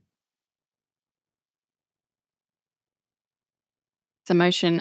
Councillor Bain, would you like to I have a question. Alex, Councillor Wyatt. I have a question. Yeah, maybe to either Council or Councillor Bain. What does information and community engagement look like? Are you just talking to them and having a look, or, I mean, what does it look like?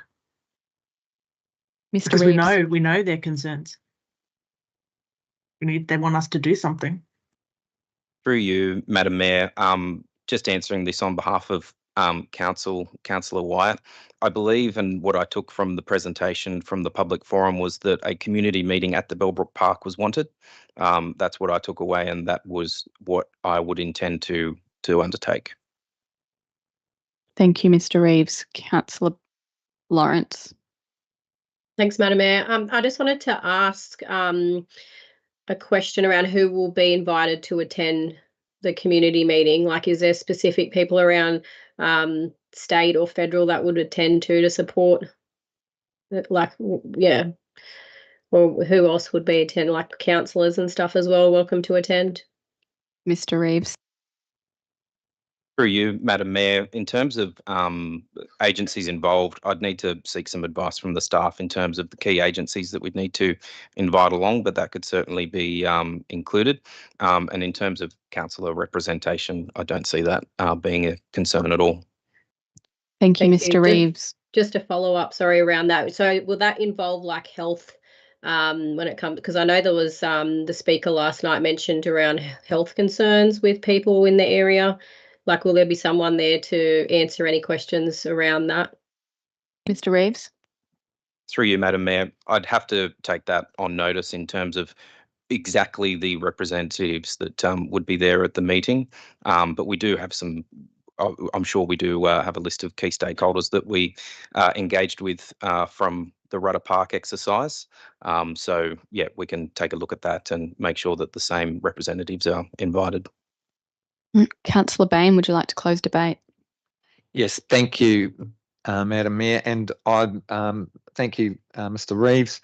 I absolutely understand that we're not committing to any budget, but I think it would be useful for the community there to understand what the budgetary considerations could potentially be. You know, having a look at the plan, understanding that there is no funding, understanding that the flying fox flying foxes are protected species. Thank you very much, Councillor Wyatt, about the investigating level 1 actions. That in itself is a really, really useful piece of information, and the fact that vegetation management is an option. Like, it may be that there's areas around surrounding Bellbrook where people might voluntarily plant particular species. And in terms of a Shire-wide plan, I think Rudder Park, the environment at Rudder Park and the environment in Bellbrook are very, very different. And I think one plan may not suit all. And if we're going to do a Shire-wide plan, there's a whole heap of body of work that would need to go into that, considering all of the different environments. But thank you very much for that robust discussion and the amendments which have improved the resolution. So I commend this to my colleagues. Thank you. Thank you, Councillor Bain. I now put the motion. Is there any dissent? There is no dissent. I declare it carried. We now need a motion to move into confidential. Councillor Paik, seconded. Councillor Saul, is there any dissent? There is no dissent. I declare it carried. We'll now move into a confidential session. Break? Are we not having a break? We've only got 2 items left.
we'll now wait to move out of confidential. Thank you, councillors, for. Can we please have Ms. Randall read the resolutions of our confidential session? Thank you. During closed session, Council resolved for item 12.1 legal matters that Council receives and notes the report. For item 12.2 audit, risk and improvement committee meeting minutes from the 9th of April 2025, Council resolved that Council note the draft meeting minutes from audit, risk and improvement committee 9th of April 2025. And for item 12.3 other mountain pumped hydro scheme community benefits program, Council resolved that Council authorises the General Manager to execute the attached draft community benefits scheme agreement with OMPS Proprietary Limited. Thank you. Thank you, Ms. Randall. Lucky there was no lots in that session. Thank you, councillors, for your diligence and debate today, and sticking around for some despite the weather that we've had. A very big disappointment today to not have our school leaders present, but that will come forward to another session. But I really appreciate your time and your efforts this month, and I look forward to seeing you in June for another fantastic meeting with some very important legislated documents. Thank you to our gallery who has now exited, anyone attending online and our staff today. And I hope everyone stays safe for the rest of the week, and please take care of each other. But I now declare the meeting closed.